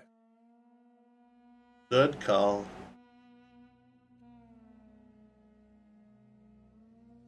He has to make a saving throw. Wisdom. Yep. Let's go look at this spell real quick. Ooh, 19. So I'm guessing he saves. Yeah. Okay. So you hold up your hand, and these sort of like magical shackles appear around him, but he's able to sort of like flex and break him. Break himself free. With that, it's gonna be Jared's turn. Did you want to move at all, Jesse, or did you want to just stand there? I'll move.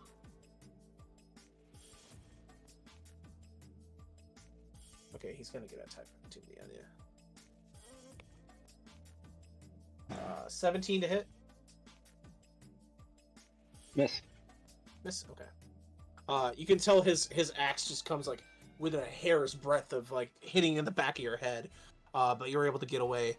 Unfortunately, it is his turn. He is compelled to do so. 1, 2, 3, 4, 5. Chases you down, and he is going to Berserker Strike, a reckless attack with his great axe. And get an advantage on this attack. You can sort of see, like, as he's charging up, Jesse, you turn around to see him charging up. You see tears just running down his face as he's trying to fight this. But he swings his axe with his full force. 22. That hits. Okay.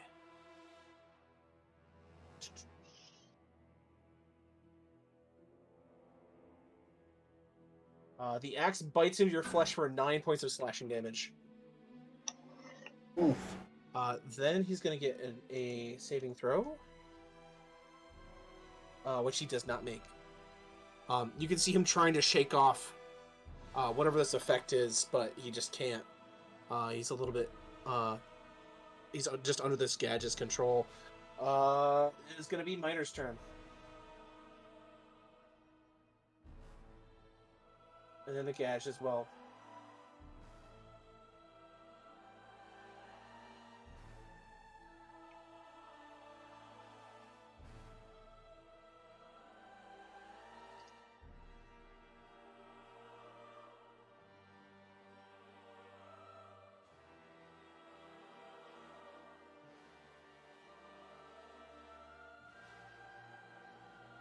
Pretty fancy fire effect on him.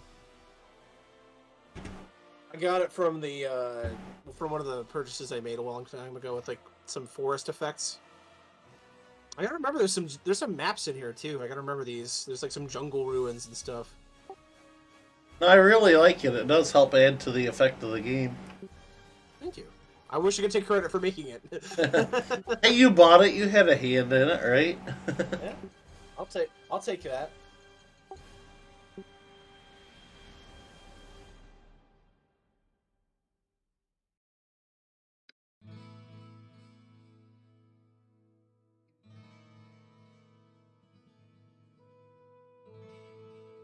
And it's your turn, Miner. I'm not sure if you're playing in something or. I didn't even catch that. Oh, jeez. It's okay.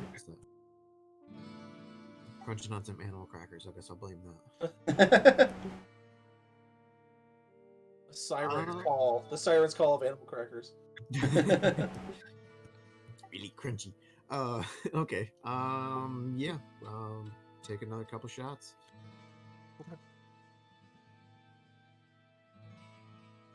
Oh, do I? I don't have disadvantage now, do I? Because he's lit up. No, he is illuminated. Very much so. 3 to hit. Oh yeah. There's 20 piercing there, but I get my.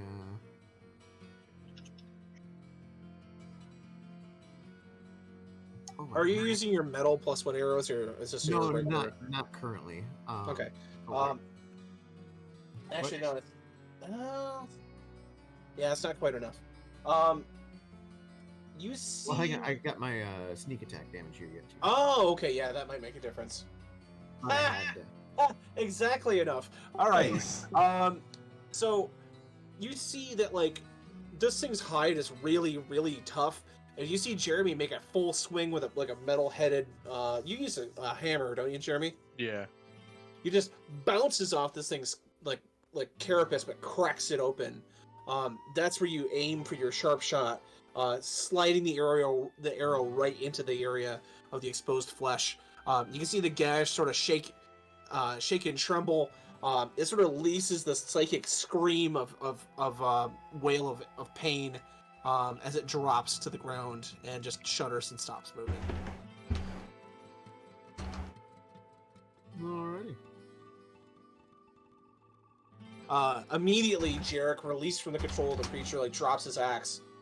He like falls to his knees. He's like, "I'm so sorry. I'm so sorry." He's like grabbing at your tunic, Jesse.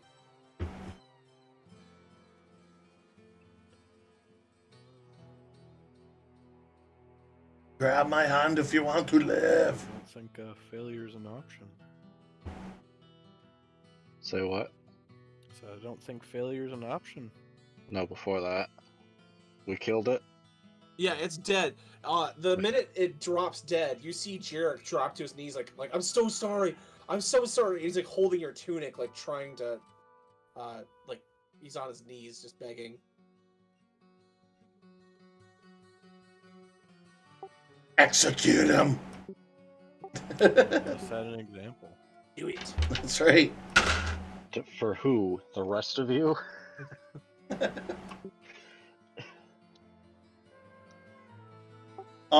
While this is going on, I'll lead the flaming sphere back to the campfire to reignite it. Okay. And then I'll extinguish the sphere from there. There you go. Boom. It is done. Circle of life, baby. Snafu. Yeah. Do you know how Can you cook one of these? Maybe. that? But do you know anything about the creature's anatomy? Do I? I'd say you could make one Like more two? nature check. Yes, they're extremely tasty. Because it was under like the heat of battle that you first like tried to identify this thing, but now you have some time to actually think about it. Do I want to roll or do I want to passive on that? 'Cause my roll was shit. My roll was a 2. You can passive it, I guess. What's your passive nature? Passive would be 10? Just on the top of your head? Yeah, you know the basic anatomy of this creature. Not like in and out, you couldn't dissect one, but... What's your 10. question? Dissect Okay. it, just not properly. I'm just trying to figure out maybe where it siphons its psychic abilities from. Oh, minor utility, it's those antennas. I'll say it's the antenna. Little wiggly things on its head. Now, John, would that be what you'd consider like its source, or that's just where it sends it out from? Yes. I'd say it would be where it sends it out from, I guess, yeah. The source would probably be, like, deep inside its, its body. Where its brain would be. Okay, that's what I was trying to figure out, because I was trying to figure out if I could get some sort of amplifier for my own psychic abilities, maybe. Well, you can get psychic materials to make, I don't know if I've ever explained this rule or not. You can make, like, out of these materials that have a type damage to them, you can make a blade oil, I call them, or like a weapon oil. So essentially, like, you would be covering the head of your weapon in maybe the spinal fluid of a creature with psychic abilities, and maybe it has like a residue, like this this psychic aura that kind of emanates from the weapon for like a encounter. So yeah, you could harvest that material from the creature. Do You're I? gonna take a survival test. Does Peretta see Micah kind of puzzling over this thing's corpse? I'll say yeah. I'd say Micah's probably up next to it, like kind of with his survival knife, just kind of like looking at it. She'll kind of gently like place a hand on his shoulder and be like, "Please, let me take a look at this. I'm sure I can help you with this." So be my guest. I'll take a step back. Okay, I'm gonna go ahead and take a crack at harvesting the psychic components from this thing. Okay, go ahead and give me a survival test. Haha! 22. You go like into the wound where the crack on its shell was, and you are able to use like Micah's like survival knife, and kind of crack it open a little bit more, cutting away part of the carapace, and then you reach your hand in, and you pull out this like covered in orange goop, like from the innards of the creature. You pull out this another kind of gland. It looks different than the other one, but yeah, it's you got this sort of like when you hold it, it has sort of a tingling sensation all over your body, like it's like filled with this sort of like latent psychic ability, and yeah, you're able to hold it in your hand it to Micah, and Micah, you can feel this vibration through the way of like it is emanating this sort of psychic signal.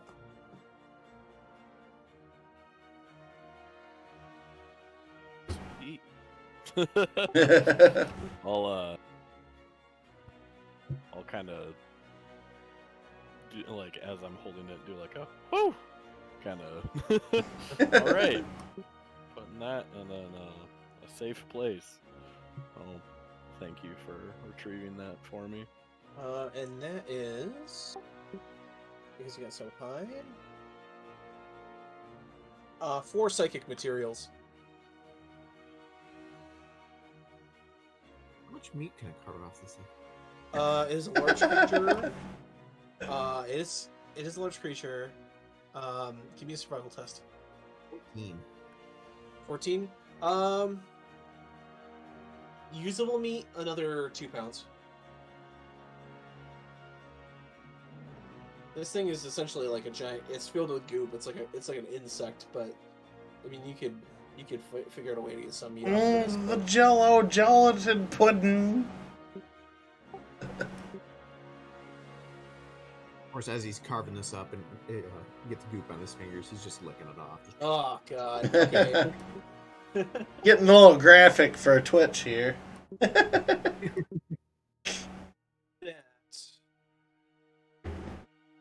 The night pretty much goes on a little bit more slowly. Not as with the gas destroyed. As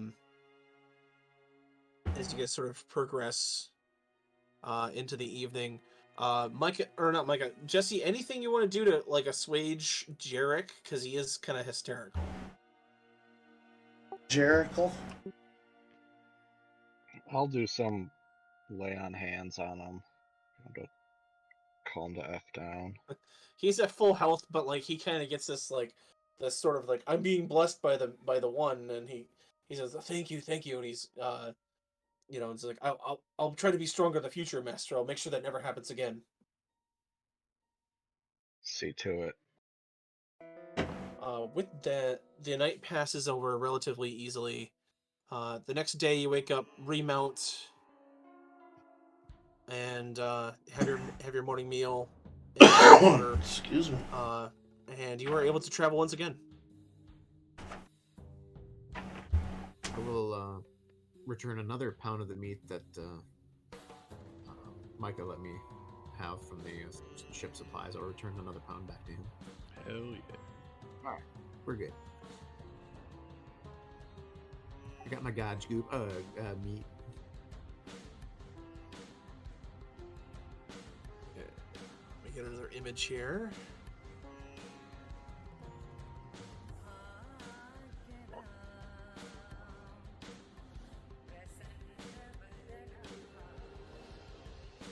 Alright.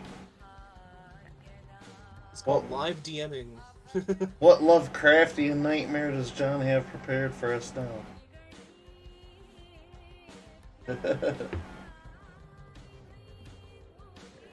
By the way, thank you, Conrad, for tuning in tonight. Hope you're enjoying the story tonight. Yeah, I'd totally be down to play some Diablo. I want to keep going with Werewolf. I'm going to try to stick to that. A lot of people seem to like that. But flashing with it. Could totally be down for Diablo, not gonna lie. It's been a while since I played 1 or 2.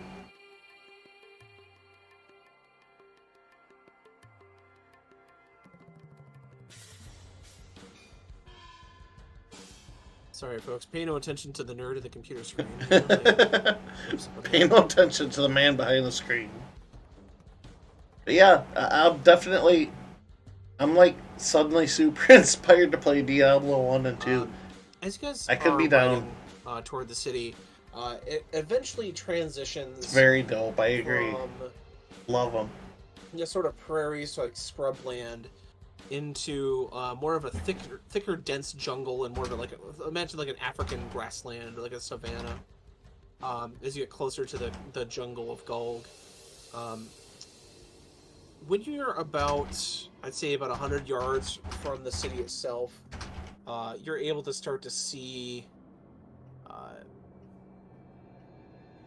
this sort of, let's say, bramble, or like intertwining of branches and various bits of like root and different sort of natural barrier. It's not like a man-made like a brick wall, or it's not like a bunch of like logs put in the ground and then sharpened and turned into like a man-made like wall like that.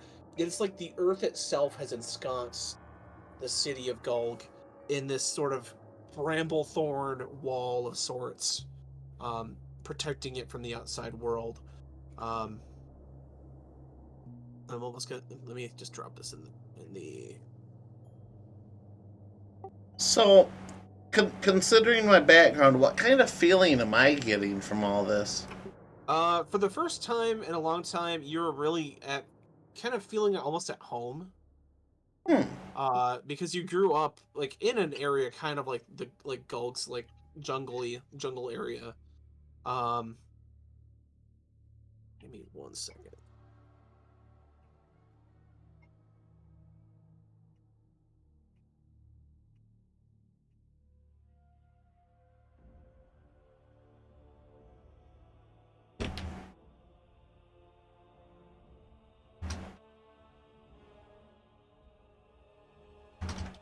Library upload.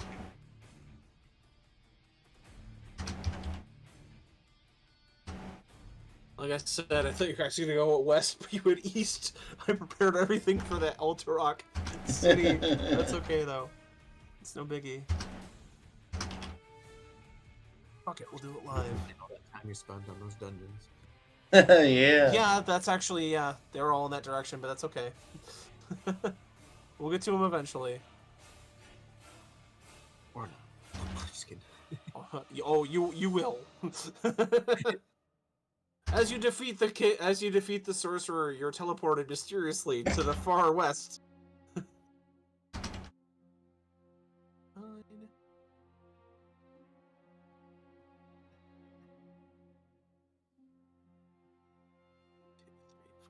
Six, 7, 8, 9, 10, 11, 12, 13, 14.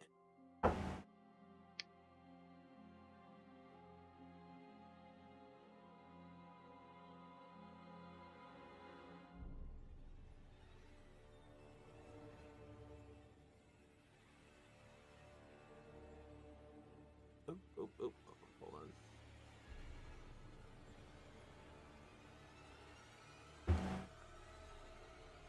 I gotta hand it to the DM. He's improving 100% right now.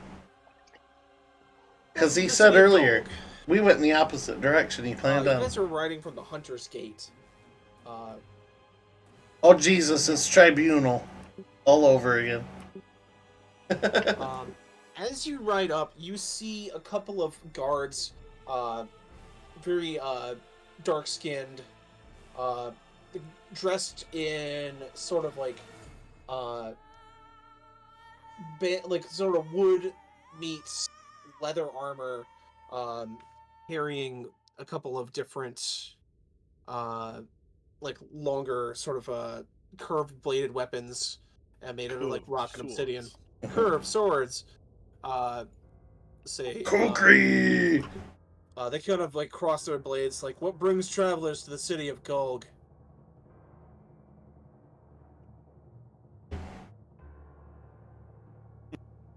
I'll kind of look at Pyretta and hold my hand forward, like, well, here you go. We seek information. It seems I've been told by other travelers on the road that you're having something. You're at something of an odds with a great spirit here. They kind of look at one another. Are you mercenaries? Are you here to help bring this to an end? She kind of looks back at the group, then looks at them and smiles. If the pay is good, I could see our help being very substantial to your cause. Let us inform the queen. With that, you're told to wait. Wait there just a few moments. Let me get an image here. Normally I would do like a voice for my character, but I totally suck at women, so like the closest voice I can think of is imagine Farah from Overwatch. I've kind of adopted as her voice. I'm not gonna lie.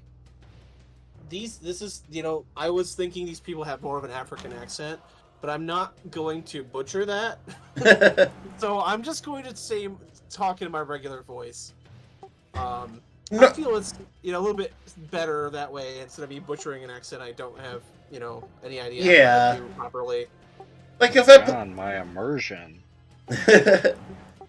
But like if I'm playing an RPG and streaming and stuff, I try to do voices here and there just to differentiate roles. But I absolutely suck at women, and I sound like a sick duck normally. So for everybody involved, yeah, imagine Farah from Overwatch. She's adopted an accent since she's come to call this her home. Anyway, I divert. You're good. You're good.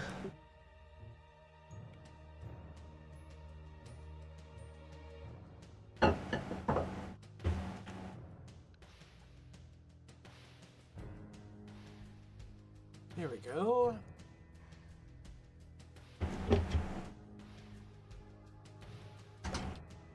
So, drop in the chat. This is essentially kind of what they look like. Is, you know, tribal warrior. You know, like very basic like wood weaponry, but they're very hardened looking warriors. As they leave the sort of the circle of thorns, takes them about maybe 20 minutes to get back. They said, "Okay, you will see the queen. She's agreed to meet with you to discuss payment for services you might render." And as the thorns start to kind of part, and you walk inside the city of Gulg, you see that the city itself is not quite as like cosmopolitan as Balak, with lots of actual built like sandstone buildings, sort of surrounding everywhere. This sort of more, I'd say more of a Middle Eastern influence. This is a lot more fancy, sort of adobe huts, small wooden buildings, a lot of thatched roofs, but they are sort of clustered together in these small little districts. And as you walk toward the central part of the city, you see this massive, sprawling tree the size of like a palace. And as you're led to that tree, that is where I'm going to end tonight's session. Bum bum bum bum bum bum. So you've made it to the city of Gulg. You're about, you've traveled a good distance this week. Fought some pretty interesting enemies, and went completely a different direction than I thought you were going to go. So I have this adventure written for this part, but I have to get my ducks in a row here. But I'll give you guys 15 this week. 15 experience. So you guys did a good job. Sweet. Good session tonight, man. Thank you. Thank you. Yeah, I just have some planning to do. You guys are kind of getting the feel for how Dark Sun works. It's like the journey is half the adventure, trying to plan out what if the Gadge would have killed your mounts, then you would have had to walk and take extra time, blah blah blah. And like I said, getting there's half the adventure with Dark Sun, so Mind over I matter. don't know why they call it Dark Sun. It's so bright. haha. Oh, hey, Oh, oh. wait, shut I up. get Jesse. it. But yeah, good job, guys. I'll get this part written up a little bit. I think you guys will like it, and yeah, we'll just go from here. So Alrighty. So like I same. said, the world of Athos is open to your adventures, and I have ideas for every little part. I'll try to keep it as cohesive as I can, but like I said, don't feel like you're gonna have to be railroaded to go to one spot. Feel free to explore. Right on, man. So same bat time, same bat channel next week, or do we need a break? Or it's up to the group. I could go next week if we want to do a break next week. That's cool with me too. I don't have to work. I don't have to do my day job, so I'll have Saturday to prepare. It's up to you guys.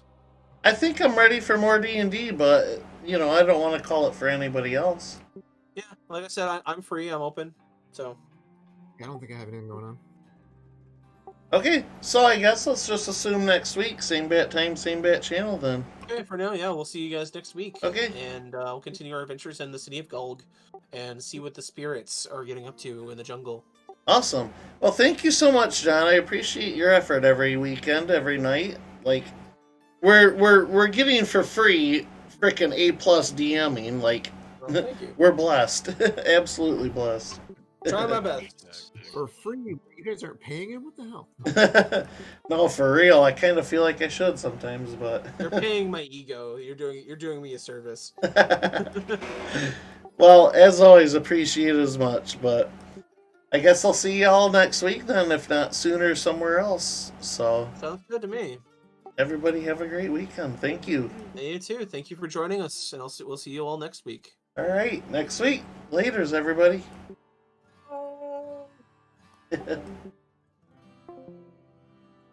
All right, well, in that case, we go to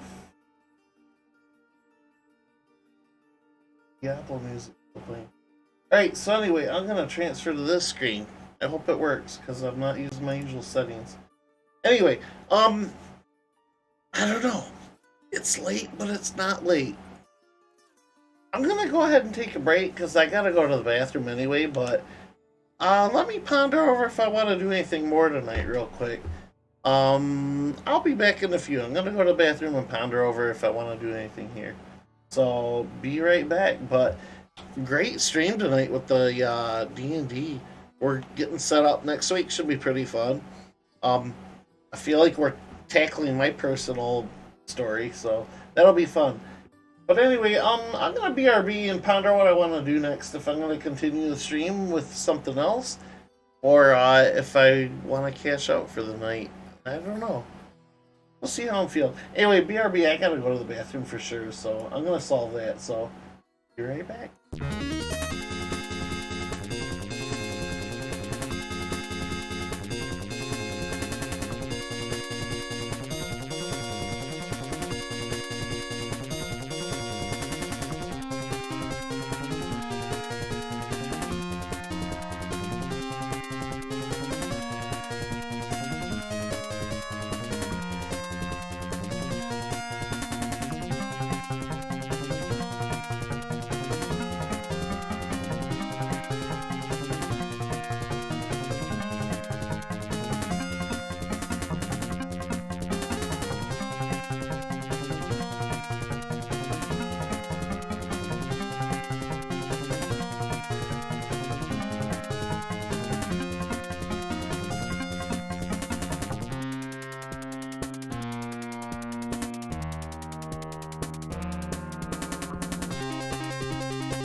All right. Welcome back. I'm gonna totally freeball something on an impulsive decision here, and I'm gonna try to boot up Diablo 1 here. Cause playing that music tonight, I kind of really wanted to stream Diablo 1 all of a sudden, so I'm gonna go ahead and give a crack at it. I can't guarantee it'll work, but let's give it a try. I'm gonna go ahead and update everything.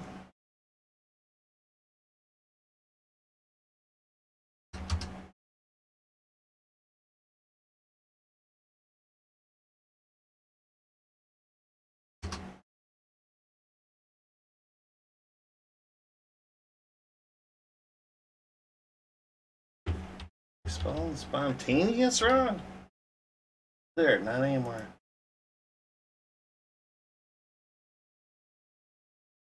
Alright. Get to a Diablo.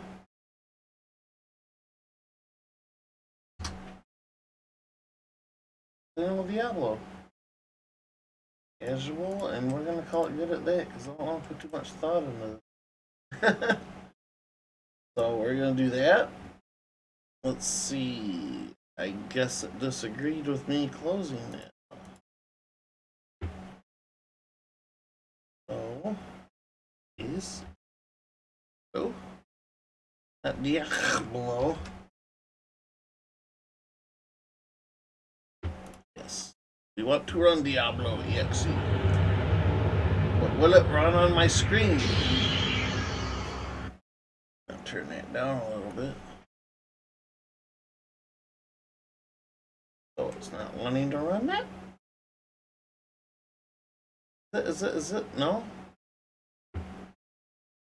Okay, hold on. Technical difficulties. Uno momento, por favor. So apparently I gotta leave the game. Okay then. Let's go to play. We'll do this. Shortcut. Ignore all the weird ass icons on my desktop here. We're gonna go. Diablo. Open. Yeah. Let's do it. Does that show? Kind of. Son of a gun.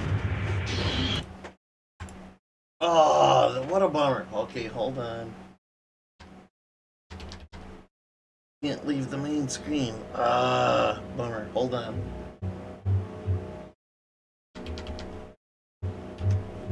Oh, nothing. How about EXE, maybe? Okay, hold on. We're dealing with live difficulties.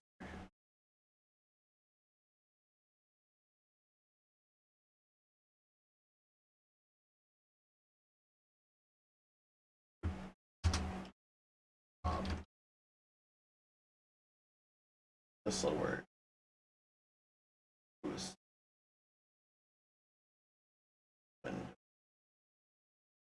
Properties.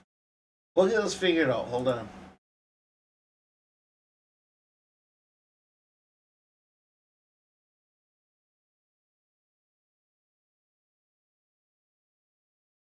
No, that didn't change.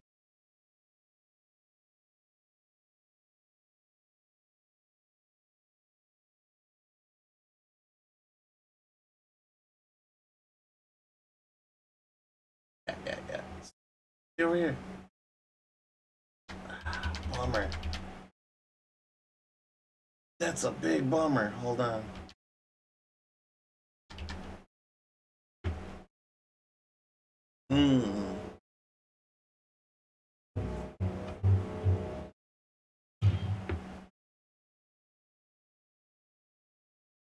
Oh, yeah, I wish I could outrun it.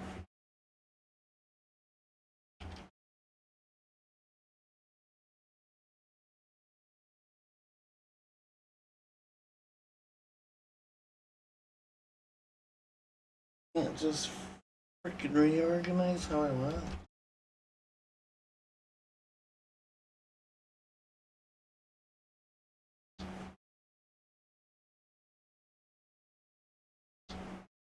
I might not be able to do a son of a gun. Hold on.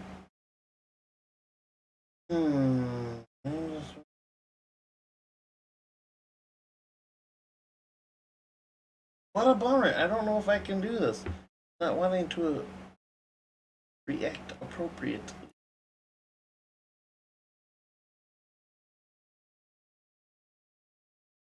Let's see. Let's do this. Hold on. I might have a solution.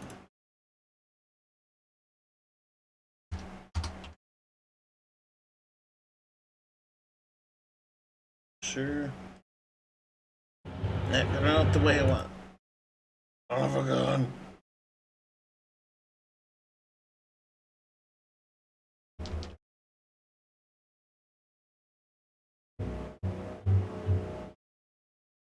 There's like no options. What a bummer, dude. Maybe I won't be able to do this.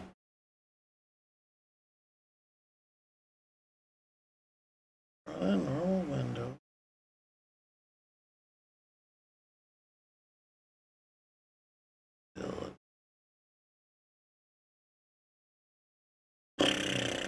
Arrow 95.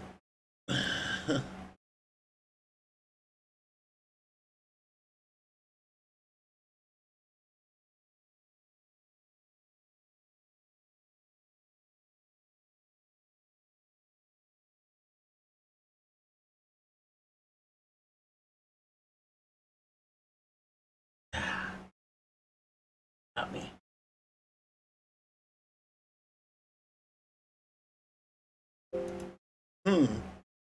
This is a troubleshooter of a problem. Maybe that's still considered it. Hold on.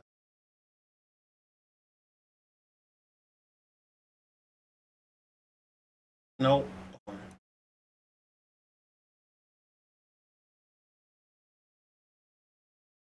Well.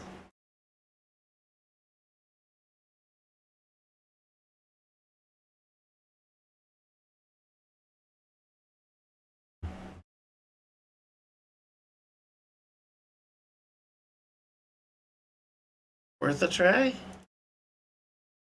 Sure.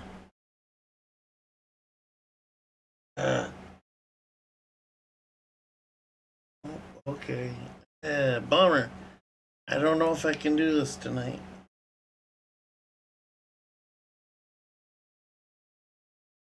No joke, that does kind of depress me. 995, what?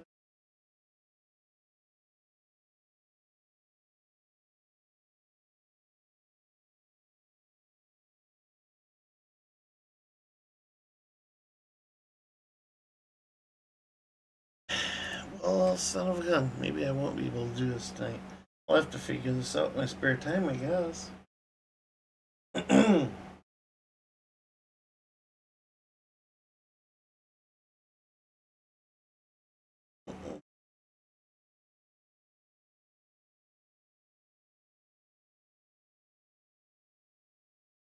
Son of a gun, because if I display the main screen, it's only going to do that little bit of the screen. And I can't dodge over to fix it. Well, okay, I lied. I guess I'm not going to do Diablo 1 tonight. I really wanted to, but I'll have to figure it out. I will stream it, though, because I really want to play it all of a sudden.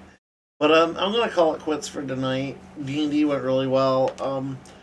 I don't know what I'm gonna stream next, but it will. I'll try to make more of a showing than I did this week. I just had a lot of personal things kind of go on, and wasn't really in the mood to have a stream. So anyway, I'm sorry about Diablo. I really wanted to start into that tonight, but looking like I gotta debug some problems before I can jump immediately into that. So.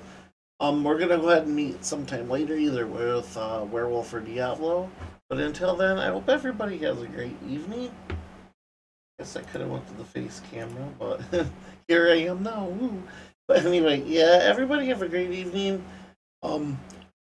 Looks like I'm sorry, I'm getting sleepy. Maybe it's good that Diablo isn't working after all. But yeah, next week sounds like we're gonna pick up a D&D. Before then, I'm gonna try to stream either more werewolf or Diablo 1. I all of a sudden want to stream that for everybody. Seems fun. But I do want to continue werewolf because that was my most popular stream ever. Thank you everybody that came to that for sure. I had like 260 something people watch that. That's easily the biggest stream I've ever had, so I do appreciate that.